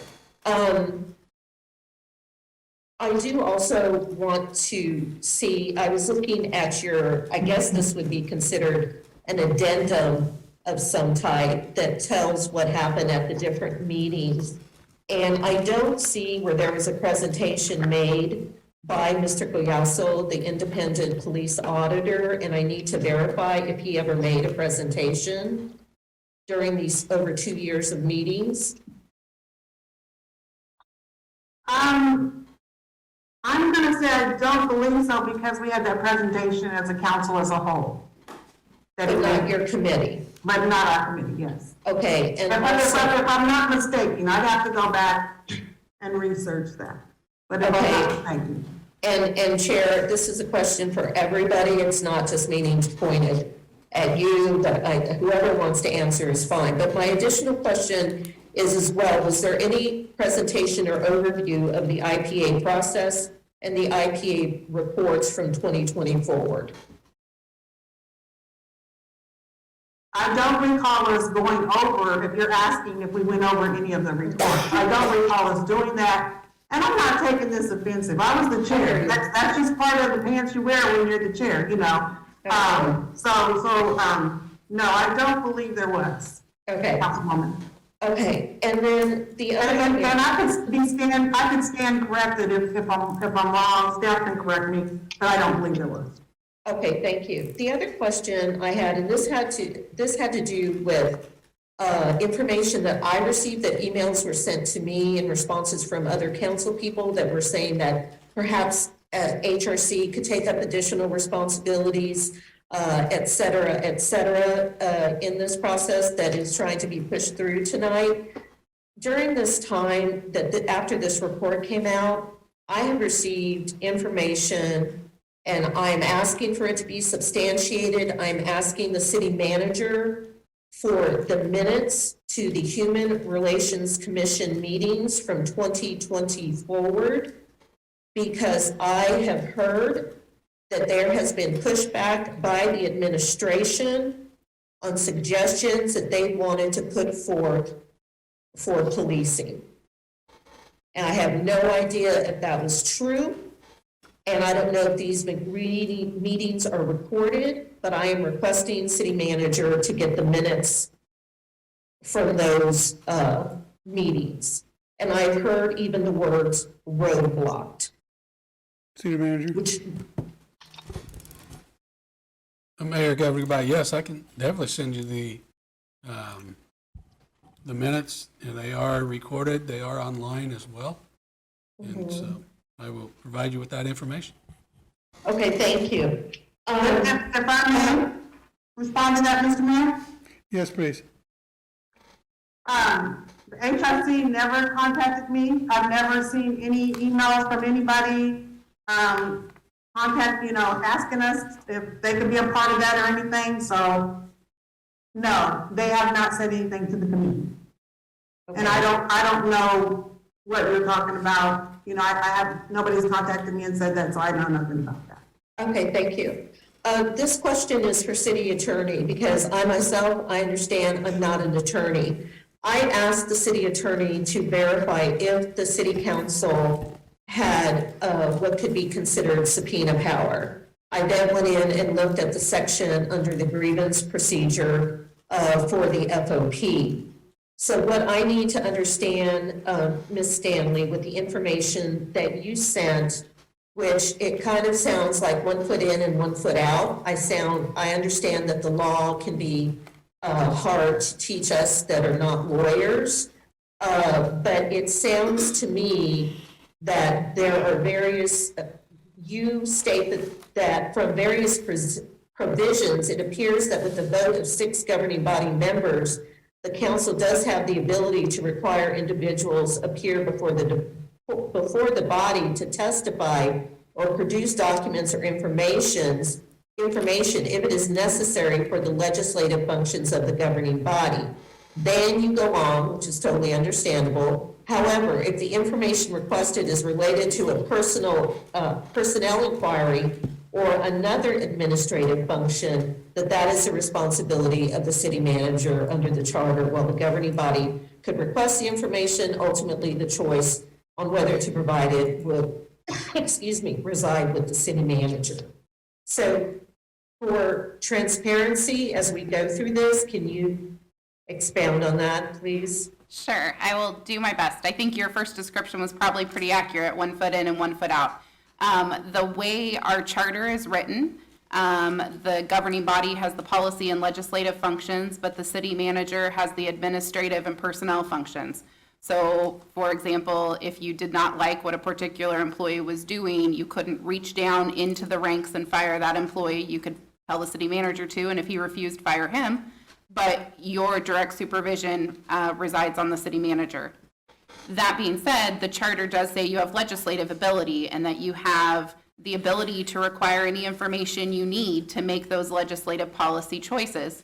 So it becomes this fine gray line on certain issues. If you want policy procedures, you want briefings, you want to be able to have the necessary information to make an ordinance, then yes, you are entitled to that information. But if, for example, you wanted to see whether or not a police officer was appropriately disciplined, that administrative function resides with the city manager under the charter. So it's a gray area. Sometimes you do have what is colloquially called the subpoena power, and sometimes perhaps depending on the particular facts, you would not. Okay, thank you. Thank you for that. And help me to understand, because again, I do not profess to get a handle on all of this. When we look at the grievance procedure for the FOP Lodge number 3 and their grievance board, it talks about, what they can request, who they can add to their board, that it is on the grievance board, they can, I'm sorry on that.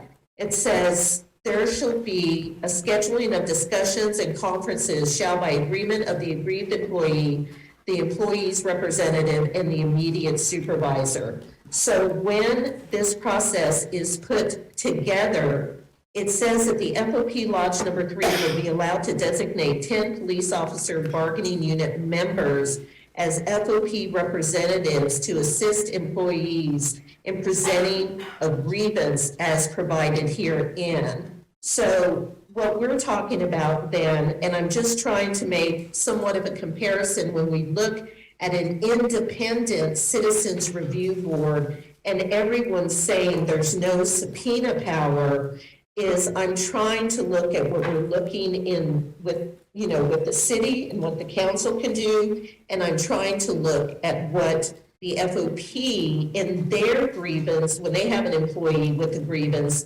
what can be done, what information they can request for this employee hearing, and how these, if there's any kind of similarities about what could be considered a type of subpoena power that some believe in academia that study policing, et cetera, believe is an almost type of subpoena power that the FOP has, thereby, what is the rub, or where is the real sticker, the stickling point with the Independent Citizen Review Board? Would that be at the purely state legislative level? And I'm asking for explanation on that.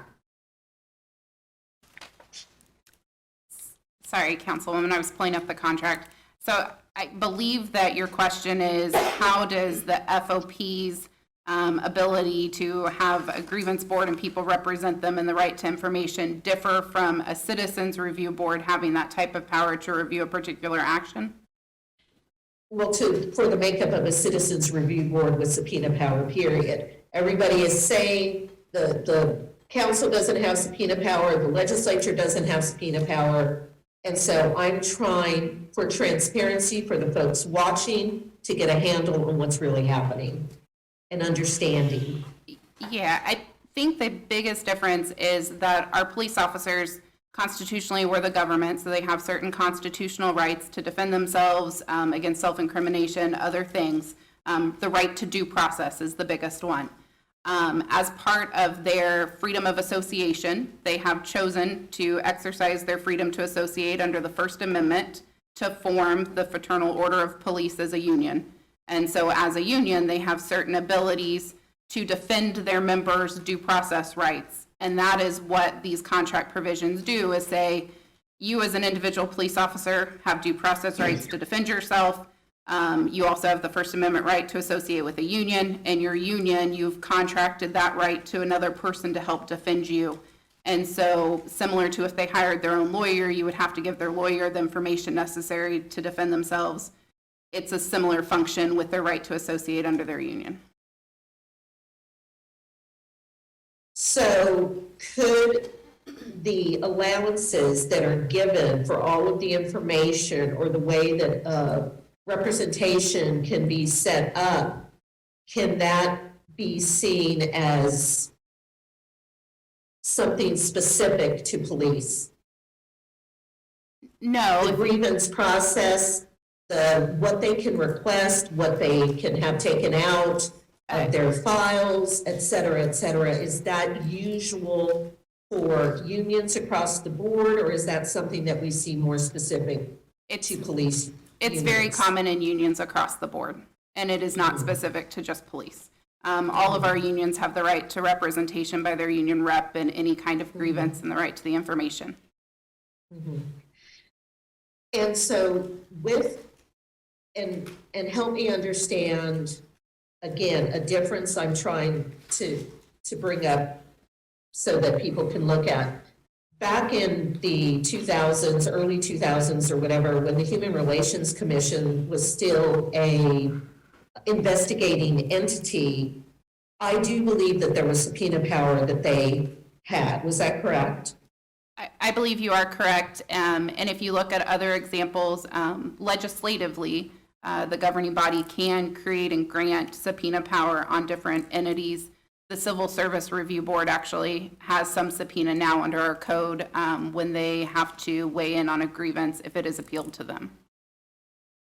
That would be the Civil Service Board that didn't know that they had the capacity to do any number of things that they could do. Is that the Civil Service Board you're referring to? Yes, I believe they are the only board in our current code that is granted subpoena power. by ordinance, at least. Okay, so that's something that in effect could be changed. Correct. That's granted by ordinance, and that's the will of the governing body. Which is supposed to be the will of the people. So, okay, thank you, City Attorney. There's one other thing, please, Mayor, if I could speak on that we all received an email today from, I think it was from the Blue Shield, and I'm not going to go any deeper than that to say Blue Shield. I'm not going to name any names. I'm just going to say the email that we received so that the public will know. There was a Blue Shield group that came up in high support of the Police and Community Relations Board recommendations, which is what wants to be voted on tonight. And it's my understanding as an individual city council person that this Blue Shield group had at one time a member in their group that was charged with storming the U.S. Capitol on January 6th of 2021. I also understand, as an elected representative doing my research, I also understand this group had a number of folks that attended that January 6th rally. This group had also been known to vehemently and even rather scarily verbally target our former mayor. And I would think that that endorsement by Blue Shield should be enough to give any of us pause.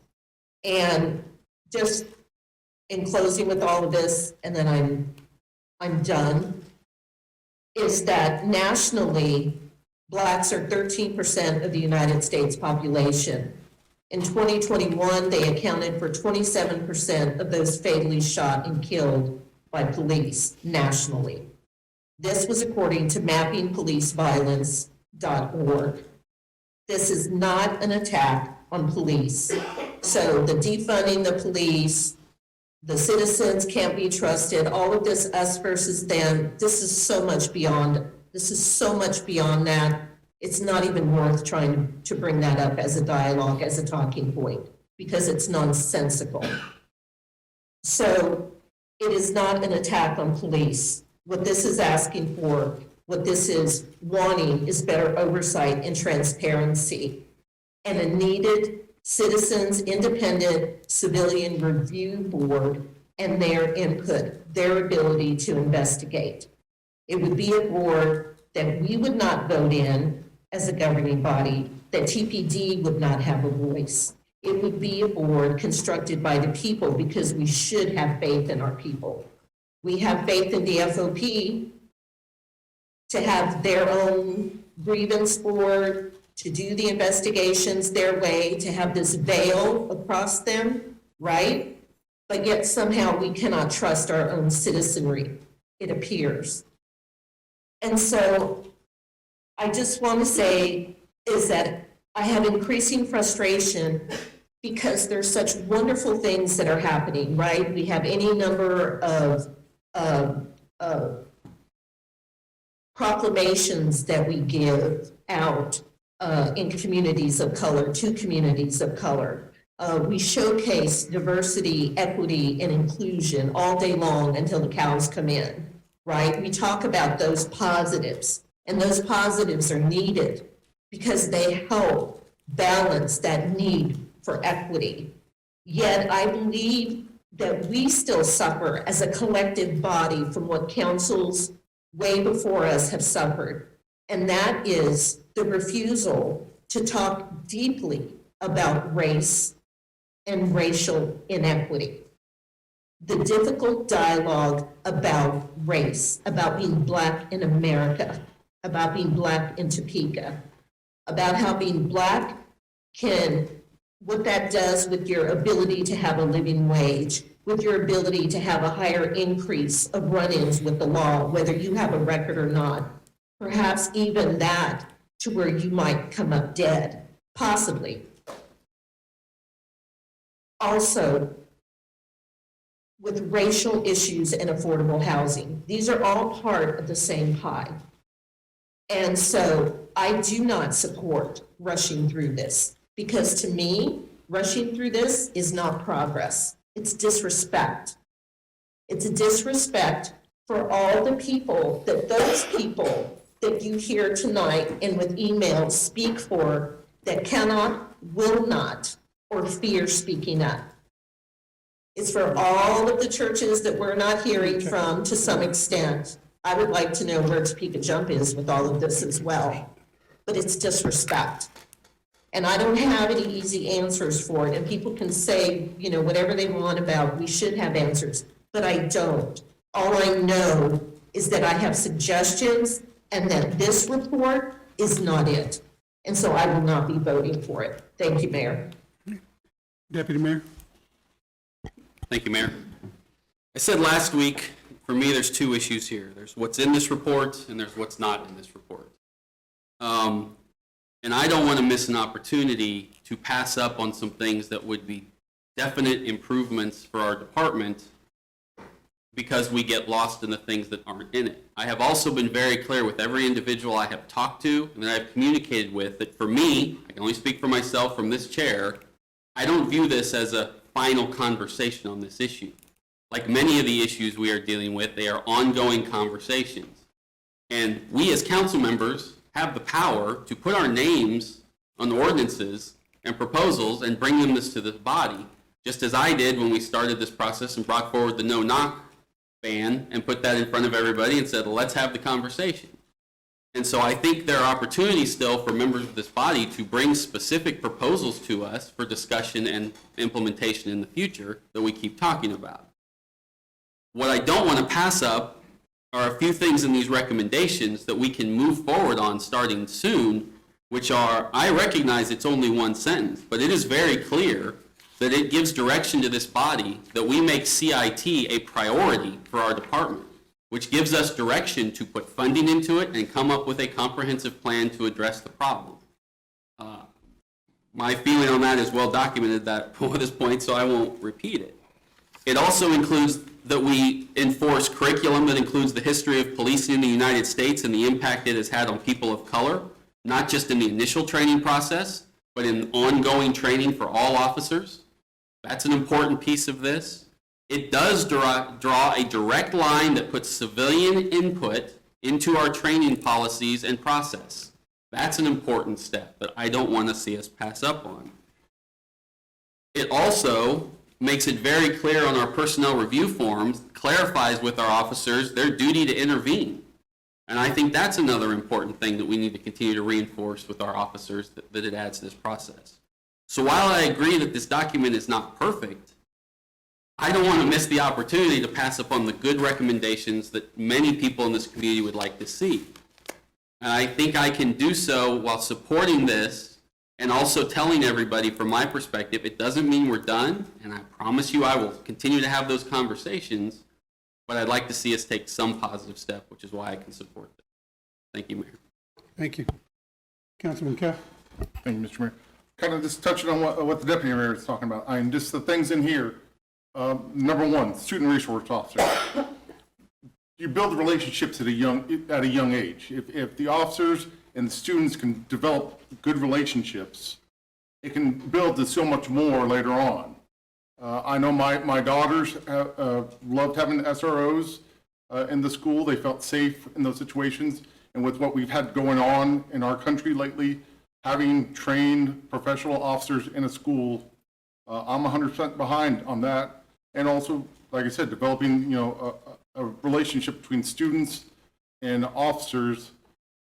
And it goes both ways. Officers learn from the kids at the same time. They know what's going on at the school and things like that, and it gives a safe place sometimes for a student to go and talk to an officer about a situation.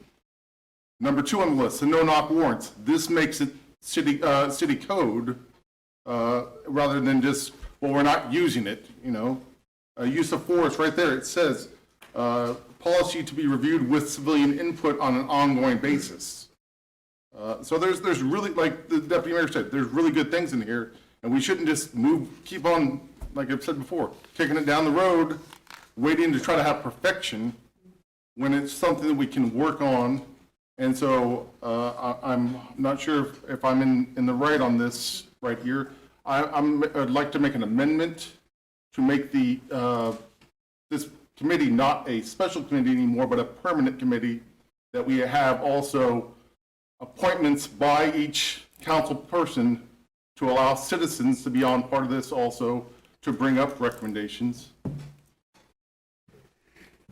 Well, I'm going to check with the city attorney. I want to make sure that we haven't interrupted the motion that's on the floor and under discussion. Well, you have a motion and a second, which is always subject to amendment, but can I ask a point of clarification? Is your amendment to add a recommendation to create a standing committee? Because I think what you described probably would best be done by ordinance if you're going to create a standing committee with citizens and the ability to review grievances. Okay. Yes, I'd like this to be a standing committee with appointed citizens by the council, and also to have, the police involvement. I know some people say, oh, why have them? This way they can learn and take back to their groups, but also they can educate people that may not have the mindset of what the things are. So I guess I'll work with you and the deputy or the interim city manager on possibly bring this up to make this a standing committee here in the future. So I guess I guess to clarify, you can always make an amendment to the resolution or to the recommendations to add a recommendation to create an ordinance, or I'm happy to work with you at any time. I retract my amendment for future discussion to try to get this as an ordinance. I see Councilwoman Nager. Just let me respond to Councilman Cal. I understand what you're trying to do, but let's try and keep it as clear as we can so we don't get sidetracked from what we're trying to do tonight. And I would encourage you to work with the city attorney on what you're asking to do. Councilwoman Nager? Thank you, Mr. Mayor. I really appreciate the people who came and spoke. I really appreciate the people who emailed us and got in contact with us. And I really appreciate the work that the community put into this so far, and that the other council members are bringing to the table with their comments. I agree with the deputy mayor that this is just a starting point. We obviously have a long way to go and a lot of people to work with. And it's hard to move very far with a ton of people all in lockstep.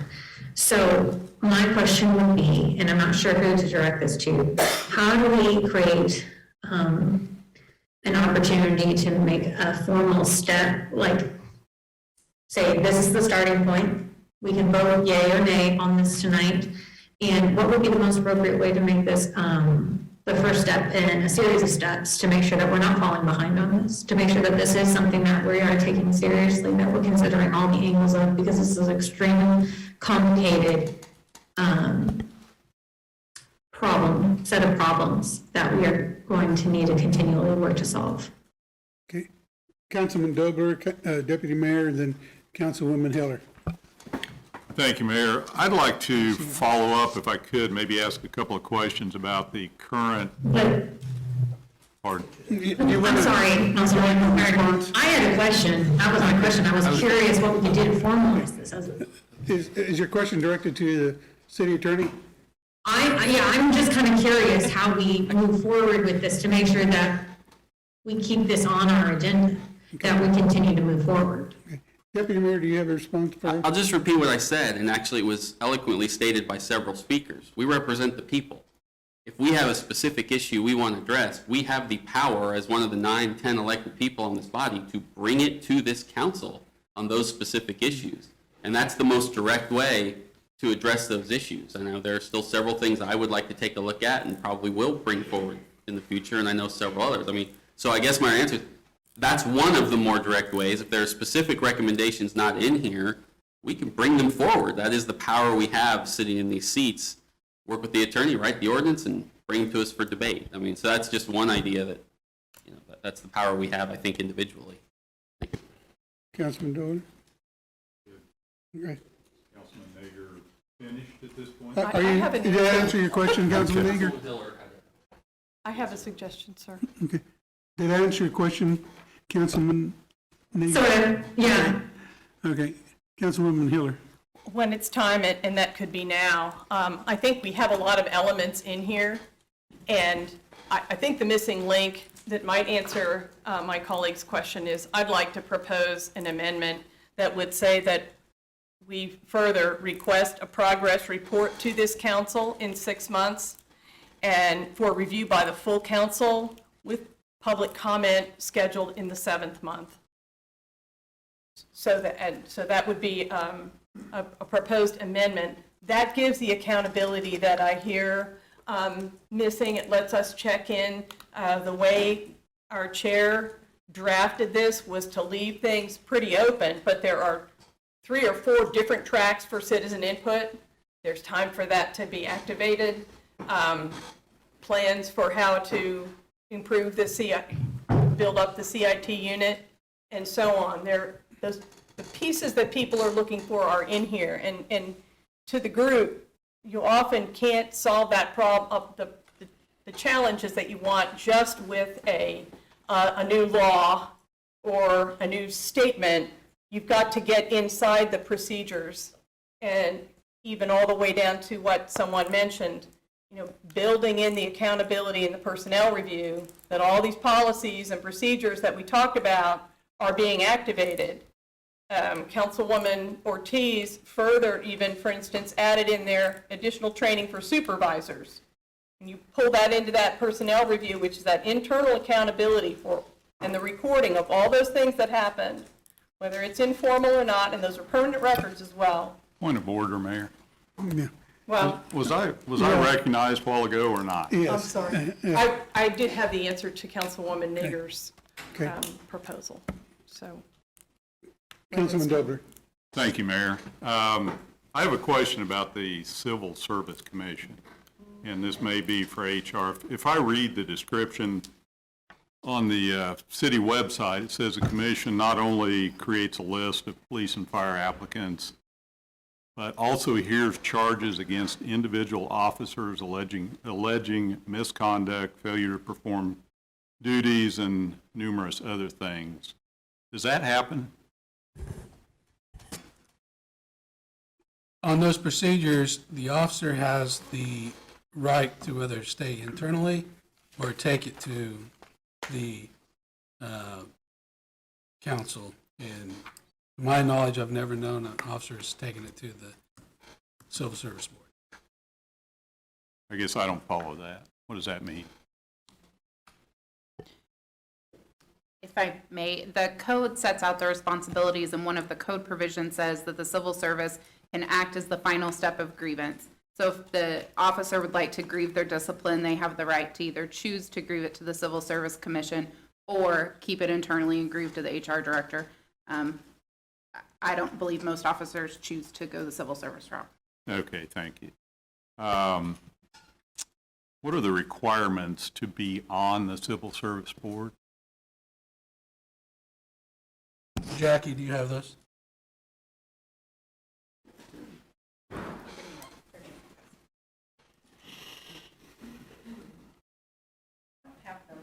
All committed to memory. They do ask for a background in personnel or discipline of personnel in the background requirements. Those responsibilities come from code, and I'm reading from code. To be eligible for appointment as a commissioner, an individual may not be an employee of the city and shall serve at least 3 years of experience in a responsible position requiring knowledge of legal issues involved in the hiring or disciplining of employees. In addition, the city manager shall designate a representative of the city to serve as a non-voting member of the Civil Service Commission. This non-voting member serves as a technical advisor. Thank you, I appreciate that. Next question I've got is about the independent police auditor. Refresh my memory, city manager, was that created within the last couple of years? That position was created, I believe, in 2018. And part of that, it was created to provide oversight and review independently of police actions and use of forces. And that originally was a full-time position, correct? It is a full-time position. The current IPA took other employment, and the previous city manager felt that we needed to have one in place, whether, full-time or part-time. So he's on a contractual basis. That contract does come up in September. I've been in conversation with the mayor and the city attorney. We want to bring that full-time back in-house like it was intended to be. And so that is the plan. Okay, thank you. Thank you, Mayor. Councilwoman Valdivia Alcala. Thank you, Mayor. I had a question based on what Councilwoman Hiller said. Councilwoman Hiller, were you stating that an additional 6 months, a report back, and then when that report was given to the council, public input could be made? Yes, that we set a 6-month reporting period, that we get a report back, which of course would be public as well, and then we would discuss it in a public council meeting as a body of the whole. Where there could be public input around this meeting time. Is that what you're saying? Absolutely. What are you saying about the additional 6 months in public input at the meetings? My thought there was that once we've passed whatever resolution we're going to do, rather than, we didn't really have anything built into, there isn't anything built into the resolution right now for next steps or for follow-up and accountability, that the staff activates the proposals in the resolution. So making sure that at least we had a checkpoint for a report back to the full council for this 6 months, this first 6 months, the chance to at least for us to see what progress had been made on the 8 points and go from there. Okay, thank you. Do you not see how, to the majority of people that are as not in the weeds with all of this as you all are, as the 3 committee members, with us to a lesser extent as a council, but definitely to the public, how that could just be a return all to 2020 again? Because that's what it smacks of to me. Well, and I know that that's not literal, but it goes back to this whole thing. We'll let the people have, in a public, transparent, vocal way, not in an email, we'll let them have one night where they can tell us how we're doing. That, to me, I don't know if that's how you're framing it, but I don't think that that's what the folks that you heard so eloquently talk, all those 8 folks that talked about the IPA and, all of this, and which your committee did not go over or look at or address. Mr. Goyaso didn't speak. I don't think, to me, from the emails that I received, that's what we've heard. And I think that the city attorney has already stated that there could be a change for subpoena power for an independent citizens review board if that was the will of the council. We know HRC had it years ago. And also, I would say, I'm sorry, city attorney, was there something? No one said anything. Okay, I'm sorry then.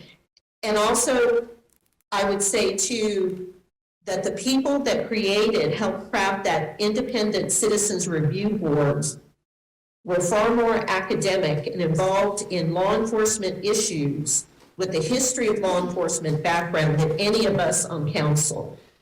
So I think that the whole thing that has not been reviewed, again, I say is disrespectful.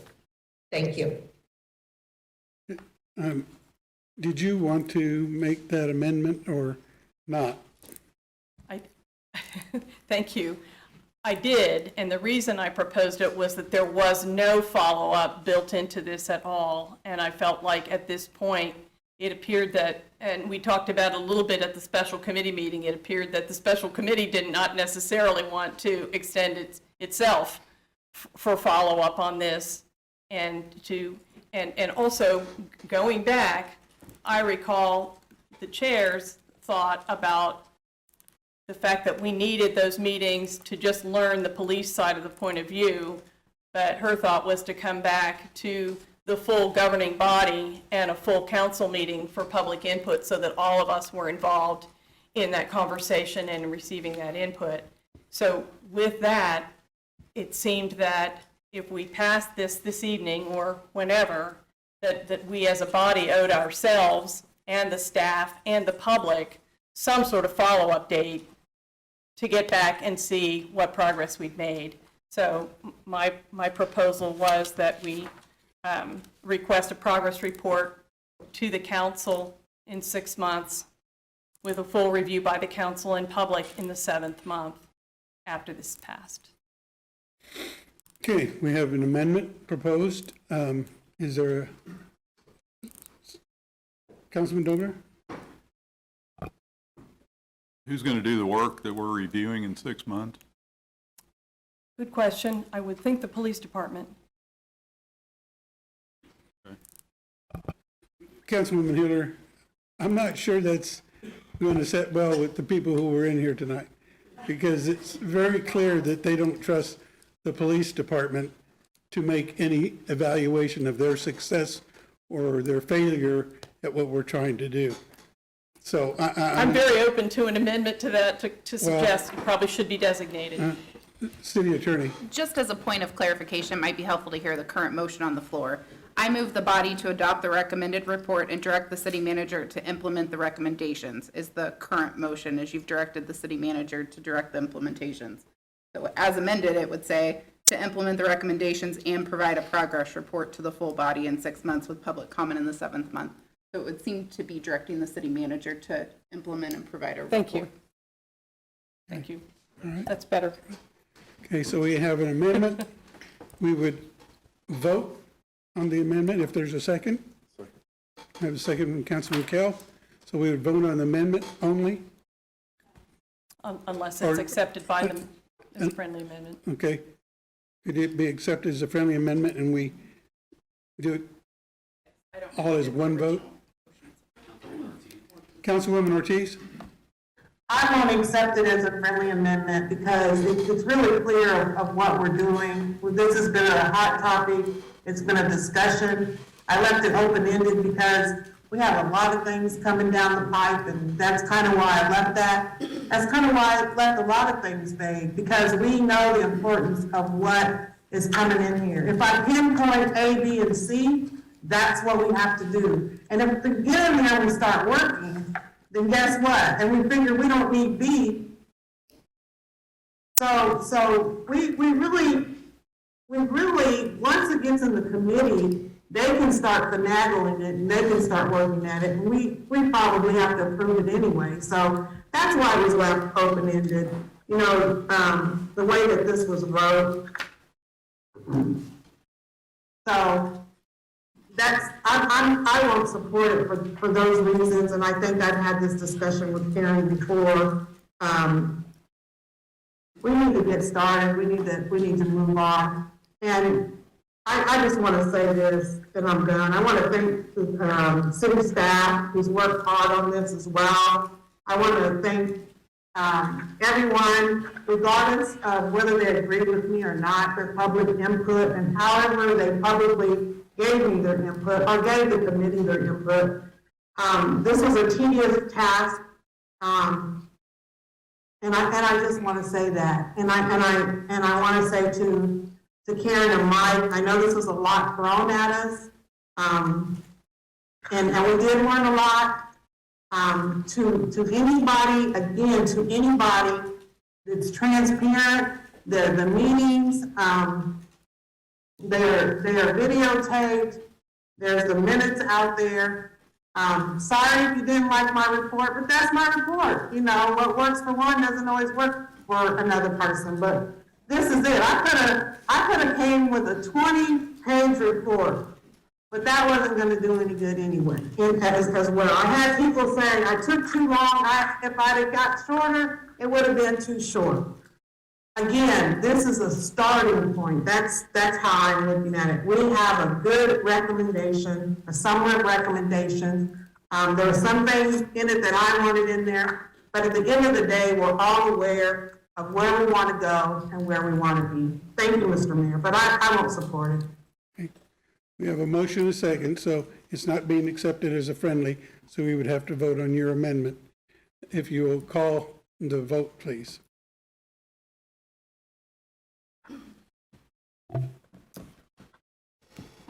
Councilmembers Hiller, Yes. Valdivia Aquila, No.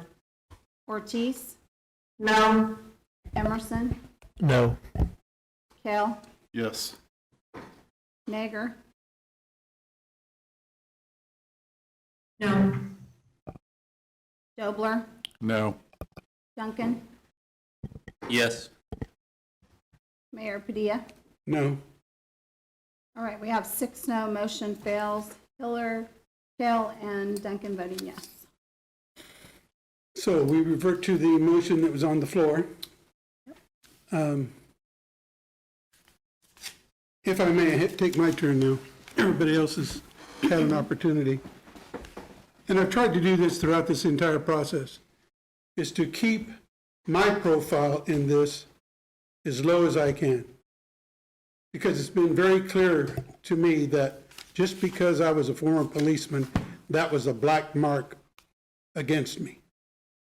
Now, that's unfortunate that people see that service to this community ends up being seen as that. Because I have been an advocate for equity and equality and diversity my entire career. And to throw that away is disrespectful, as Councilwoman Valdivia Alcala points out, because that discriminates against me, and that's something that you are proposing that is being done right now by this body. I have really let and encouraged Councilwoman Ortiz and Councilwoman Hiller to lead the discussions and lead where that committee discussion went. I did not want anybody to think that I was driving that committee. My questions and participation were meant to give value and updated information to misinformation that was being used to really get in the way of our efforts to bring true change. And true change happens not overnight and not in a big blast. It happens incrementally in how we do our job. And it's important for us to see that we are on that path. The deputy mayor puts it very clearly. This is not an end result. The conversation will not stop now. But those who want to carry on that conversation need to add to the work effort as well. Come to the table. Don't wait until the end to express your frustrations. You need to get involved.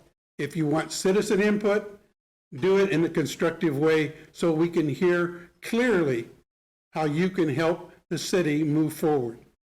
So for me, I will support this report. I will support every effort the city manager and the governing body and the department heads take to implement these issues so that we can go beyond the conversation and see action. So I will support it. I want to thank everyone who appeared tonight and gave us their points of view. It's important to hear those. It's important for us to understand, too, that our constituency is this entire population. And that's what we're trying to do, is address the entire population with our actions tonight. So thank you for everyone who did participate. And I think we can move now that we've had a motion, a second. If there's no further discussion, I'll call for the vote. Okay. Council members Valdivia Aquila,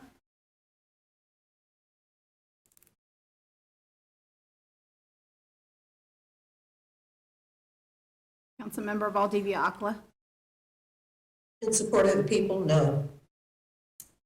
Ortiz, Yes. Emerson, Yes. Kale, Yes. Nager, As a starting point, yes. Dobler, Yes. Duncan, Yes. Mayor Padilla, Yes. and Councilmember Hiller. Yes. We have 8 yes. Councilmember Valdivia Aquila voting no. The motion carries. Thank you. With that, we will move to public comment. And under public comment, we have signed up Ms. Regina Platt.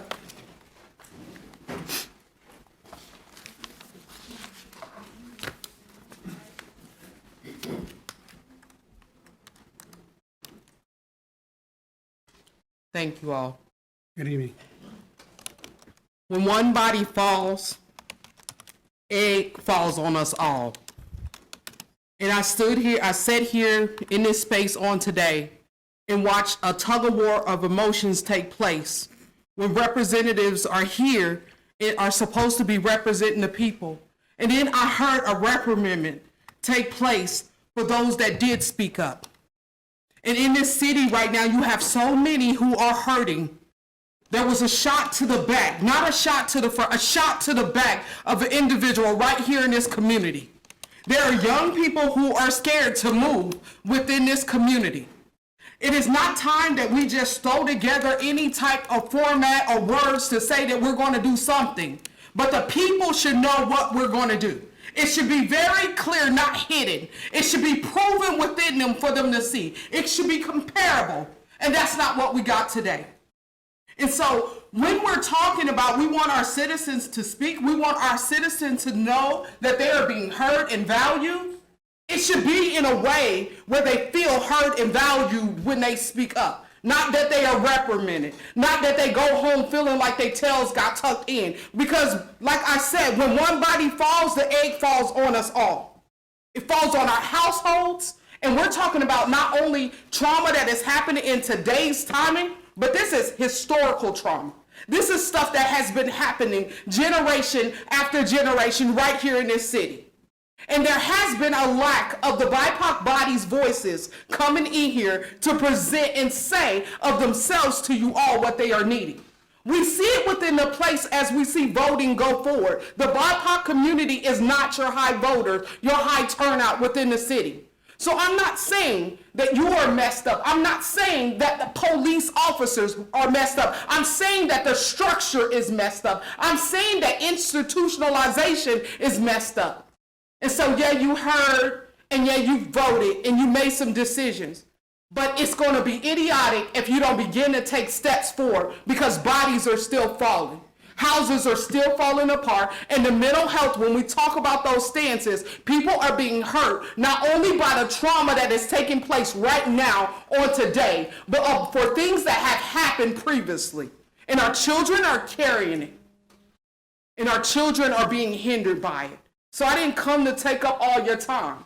But what I would say to you is now's the time to think about this. If you're going to make history, if you're going to transform the reality of Topeka, Kansas, it's not that we do it later, it's that we do it now. And we get comfortable being uncomfortable, because I feel like there's a lot of comfort that has been taking place, and there's a lot of words that have been spoken, and there's a lot of comparisons and clicks. But clicks don't save lives. Clicks do not make the true reality that every life within this community matters. And when I get a call from California from a sister who's grieving a brother's loss and said, you're supposed to be the racial justice coordinator in a city, why are you speaking up? What are you doing? What are you doing for the mental health of the community? Are you speaking up?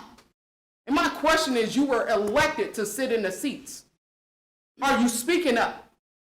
And when you speak up, don't tell me that you just speak up and you're comfortable. Because when you speak up, there's not a damn thing comfortable about that speak out.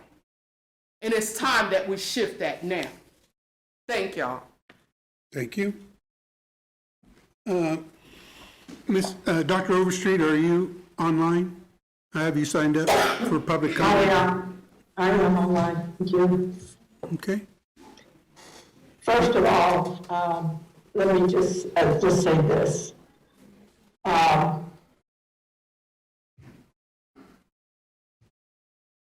Hearing the folks and the comments from each and every one of you, I have to say that was an ultimate disappointment, except for representatives, except for our count, Christina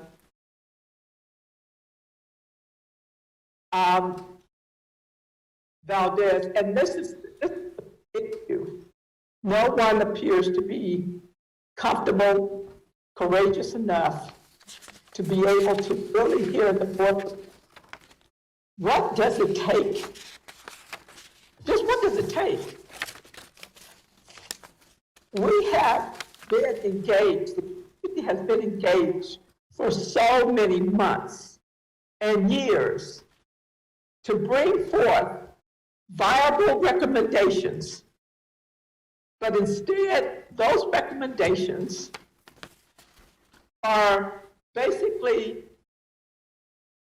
changed to accommodate your comfortableness in your positions. And so when I look at how you all voted and the feedback, that, okay, let's just start with something, even if it's a non-quality something. Let's start with something for the purpose of just starting. That is totally ridiculous and it just makes no sense to me. But obviously it makes sense to the majority of you. So why would we want to engage in something quality? Why would we want to do that? Those recommendations you can implement. If you want to implement for the sake of just starting somewhere, you can implement them without even approving the recommendations. Let's continue to work on them and engage the community and have a thorough quality process that everybody can feel comfortable with. You know, it has just been just a source of disappointment for 2.5 years. And, you know, and Mr. Mayor, these things should not be taken personally. I don't know, you know, how you feel. I've known you for years, and I know that you have advocacy in wanting to embrace and ensure civil rights and doing the right thing. And I'm just not understanding why we can't get that type of action within the form that we currently have with the city council. I mean, we can take it personal too, quite frankly, but I choose not to. I choose to consider advocating for the community at large. And this is what we need. We need a stronger presence. We need a stronger involvement, and we don't need these weak recommendations. I mean, we had the state that actually met for a year, and they had a very comprehensive report. And to come up for 18 months with the recommendations that you have, and it's so appalling to know that you all sit comfortably in those seats and ask questions that you should know already as council people. What are the requirements for the Civil Service Board? Really? Stop. Do your homework. Engage in the community. And let us get something done. And be accountable. That's all I have to say. Thank you. We have no one else signed up for public comment. We'll move on to announcements. Madam Clerk. Okay, on the July 19th meeting, we have one board appointment. We have two presentations, one for Shawnee County Emergency Management, and the second is the Planning and Development Quarterly Report. On the consent agenda, we have an expenditure ordinance, and then we have a National Night Out noise exception, and then we have a resolution filling a vacancy on the FOTS Board of Directors, and then we have a discussion on the budget. Okay, Mr. City Manager. Yeah, a couple things, Mayor, Government Body. Most everybody's aware that Saturday night was the Fiesta kickoff, and it was an extremely wonderful turnout in downtown city at Topeka, so extremely excited there. Fiesta does start this week as well as Stampede. And then I just want to let you know that the Fally's building demolition has begun over in Eastboro. So another property that's been dilapidated coming to an end. Thank you, sir. Mr. Emerson. Nothing, Mayor. Thank you. Mr. Kell. Just kind of about tonight, I enjoy that we all had a very, very good discussion. We had a very good turnout of the citizens, which hopefully we have that all in the future. I know some people want us to sprint, and I don't want to necessarily say it's a marathon and we've only gotten the first mile done, but we've gotten certain things done that I feel good about for the simple fact we have officers, we're going to have officers in schools through the SROs. No knock warrants, are going to be city code. So this can't be used and said, well, in a month from now, if let's say the police department was to do a no knock warrant, all of a sudden it's like, well, why don't you guys vote yes on that? We're getting steps going in the right direction, and I just want every citizen that feels strongly about this to get involved. There's 9 of us. Our emails are all at city council's or the city council's page on the City of Topeka website. And please get involved, stay involved. Thank you, Mr. Mayor. Mm-hmm. Councilwoman Nager. Thank you, Mr. Mayor. Today is the last day to register to vote vote in our state primary on August 2nd. You can go ahead and find more information at the website below. It's back. But you can do that tonight. This is the only way that you can go ahead and get registered in time for this primary vote. There is still time to go ahead and register for the general election. There is a constitutional amendment that is on the primary vote, whether you are Republican, Democrat, or Independent. Thank you, Mr. Mayor. Thank you. Councilman Dobler. Nothing, Mr. Mayor. Deputy Mayor. Thank you, Mayor. I'll just say tonight, whenever we have discussions like this, I try to remind people that disagreements over a specific idea is not the same as rejection of a movement. And I just try to remind people that sometimes I may disagree with a specific idea that they have, but it absolutely does not mean that I'm still not swimming in the same direction. Thank you, Mayor. Thank you. Councilwoman Hiller. Thank you, Mayor. Just want to thank everybody for the discussion and the input, not just tonight, but 20 months worth of public conversation about these policing and community mental health issues, committee conversations, private conversations, emails. It's all really of value, and I really do appreciate Councilwoman Ortiz, who's still on the screen, and Mayor Padilla, and all that committed the work to the committee. We learned a lot. I brought my collection of paperwork that we had. I really admire and applaud Councilwoman Ortiz's work to try and shake that down, not into a master's thesis, but into a manageable list of action steps.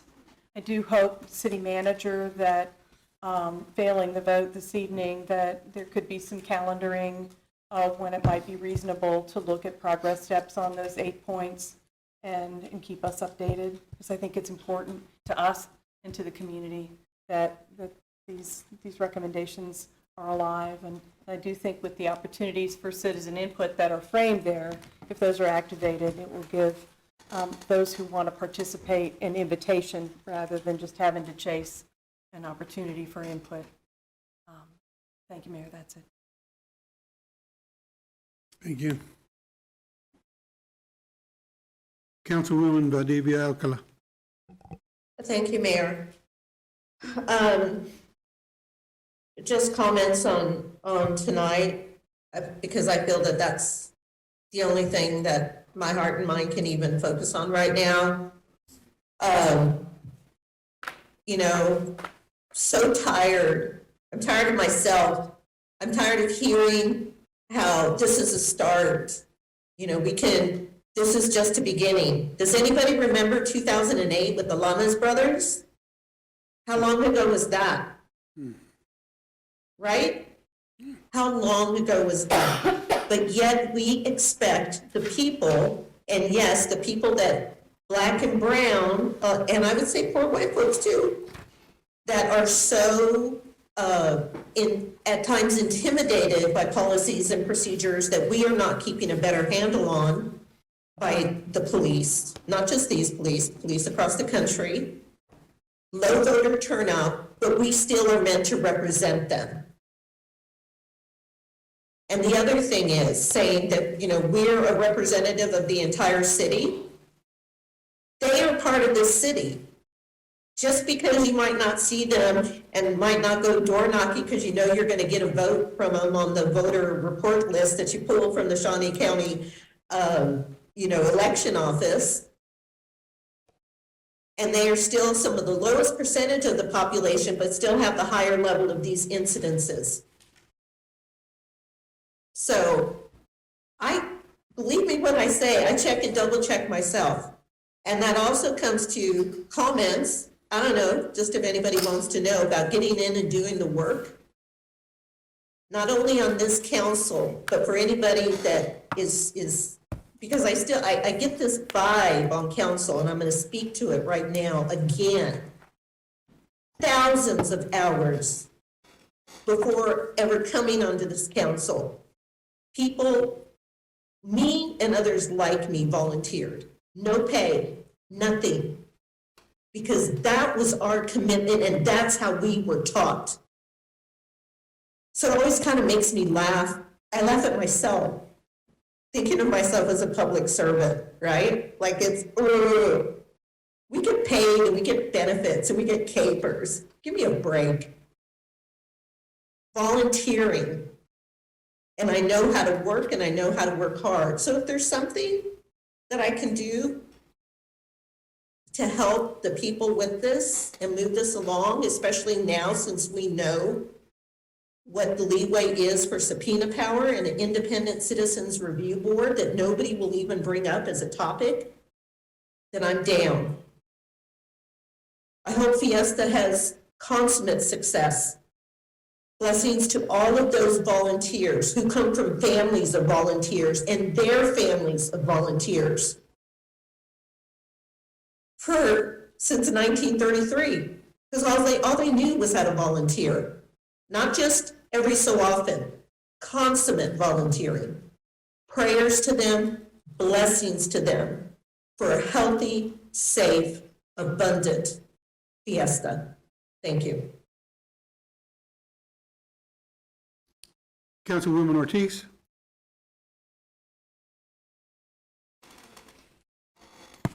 Thank you, Mr. Mayor. I want to thank Gossers Electric for 50 years of business in Topeka, in East Topeka. He has served Topeka well. I went and spoke to him. He's retiring because of the pandemic and the shipping issues, and he's not able to receive the things that he needs. But I do want to thank him for 50 years of service. I don't know what I'm going to do now if I have a electrical problem with any of my vehicles, because he was a true businessman. I'm grateful for the way that he served this city. Eastboro, the Oak Valleys, there's a big crane down there, and it's coming down.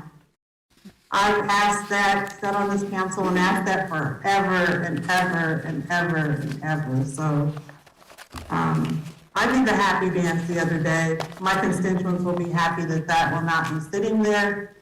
And I need to figure out, meet with the city manager and figure out what we're going to do, and we will bring that forth so that citizens will know. But it needs to come down. There's a lot of homeless people.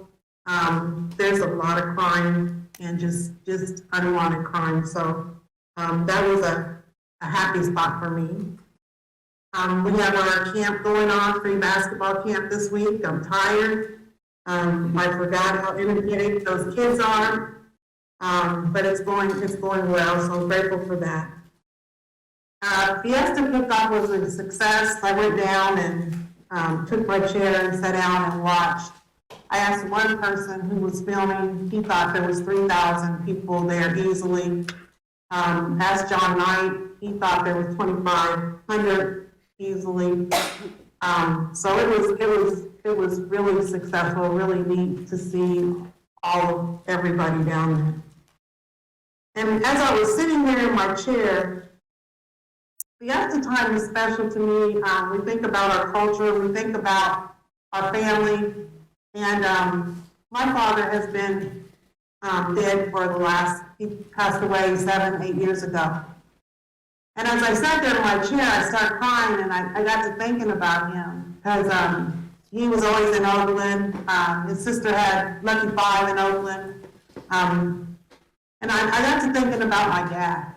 And the reason why I say that is because he told me about the bottoms where minorities live, brown and black people, and how they had everything they wanted in the bottoms. And I always said, man, it sounds terrible to live in the bottoms, but these were proud people. And I thought about him because he told me one time, he said, they didn't want Mexicans or colored people downtown. They didn't want us. They wanted us in the bottoms, and they wouldn't allow us. And I don't know, the mayor, I ain't trying to, shout out how old you are, but I don't know if you remember that, but, he taught, and I said, well, where'd you go to the movies? Where'd you do this? And he told me, they had everything they needed in the bottoms before urban renewal. And so as I sat there and I watched all of the Mexicans, the Tejanos, everybody, and they were partying, have a good time, dancing, I thought how proud my father would be to see that we were welcome. And I mean, we were really welcome downtown for the Mexican Fiesta kickoff this year, and how happy him and several others would be. So it's a start, it's a beginning, and we were welcome. And I'm proud to see that, and I'm glad to see it. Thank you, Mr. Mayor. Thank you, Councilwoman. For myself, I'd like to also wish the Fiesta great success. They fought through the pandemic and found different ways to still feed the community and celebrate their culture, and they just wouldn't go away, and I never expected that they would. And they just adapted to the times, and now they're back with a vengeance. I wish them good weather and so every success. I appreciate the support that a larger part of the community brings to the Fiesta. It's not just a Hispanic cultural event. It has been a true community event that, like Councilwoman Ortiz said, being down at the plaza, you saw every shape, color, and age group down there enjoying themselves in a relaxed way. They were enjoying what they have as a common feeling of welcome here in the city of Topeka. So the Fiesta does a lot more than just sell food and provide rides. They provide a way to mix with the community for everyone. So to that effort, I applaud them. Also today I found out that, or yesterday actually, that for the LULAC Senior Center over on Seward, some of you may or may not have known that an artist in town, Mr. Bustamante, has been working on a mural. Actually, he's painted the whole building as a mural, and it wasn't quite complete. And now he has completed it by his placing profiles of two people who were really known to the community, especially the Hispanic community, Hazel and Robert Gomez. He's put portraits up there that is based on a very early picture of them when he was still in the service and they had met and got married. And they were role models to the degree that even the Living the Dream Committee recognizes them by honoring citizens in Topeka with the Hazel Gomez Award. So if you're going to the Fiesta, take a little bit of a travel 2 blocks east to the Senior Center so you can take a look at that mural. It really is a great addition to the community over there. So I thank him for completing that effort. The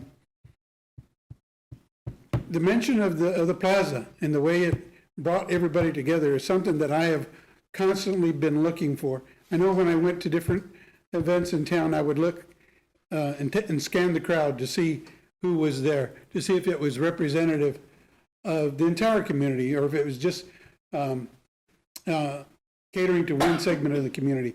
And it doesn't. And being down there, then I got to thinking, well, I got to go down the street and take a turn, because over at the Celtic Fox, they had a big party going on. And they had just as many people there celebrating in the same way. And again, it's stuff that's going on in this town that are bringing us together. That's what we have to focus on as much as we can. I'm not trying to paint a pretty picture in the sky that everything's rosy, but let's acknowledge the things that are good in Topeka. We had a report this morning from the Kansas Chamber of Commerce, and they made that clear, that while there are areas of improvement, we should be proud of how we're surviving and coming out of pandemic in a strong sense, way above the bottom of the pack where others are feeling the crunch. Topeka is in the right mode of change, and some of that change was talked about tonight, and that change will come. It may not come in the form or the fashion or in the time that some people want, but that change is coming, believe me. So I appreciate everybody's participation in this meeting tonight. It's been an experience, it's been educational, and it's been something that I know we'll all take away and not stop talking about it for some time. So I thank you all for that. In closing, there is a need for an executive session this evening. City Attorney, would you please read? The motion would be to recess into executive session not to exceed 15 minutes to discuss matters related to an individual employee pursuant to KSA 7543-19B1. The open meeting will resume in the City Council chambers. The following staff may be needed to assist the governing body in its deliberations: Interim City Manager Cochran and other staff he deems necessary. We've heard the need for an executive session. Motion for a session from Councilman Dobler, second from Councilman Kell. All in favor say aye. Aye. Any opposed? Okay, we will recess into executive session after a short 10-minute break. And then, yeah. Well, we got Councilman Kell taking care of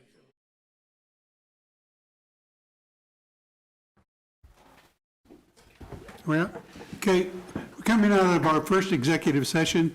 There is a need to have a second executive session for about 10 minutes, if the city attorney would read. The motion would be to recess into executive session not to exceed 10 minutes to discuss matters related to an individual employee pursuant to KSA 7543-19B1. The open meeting will resume in the City Council chambers. The following staff may be necessary to assist the governing body in its deliberations: Interim City Manager Cochran and other staff he deems necessary. Okay, we've heard the need for a second executive session. Motion by Councilman Emerson, second by Deputy Mayor. All those in favor say aye. Aye. Aye. Opposed? Okay, we'll recess into our second executive session. I didn't even get Sylvia. Okay. Good to go? Yes. Okay. We're coming out of our second executive session. No action has been taken. There's no further business coming before this body. I declare this meeting adjourned.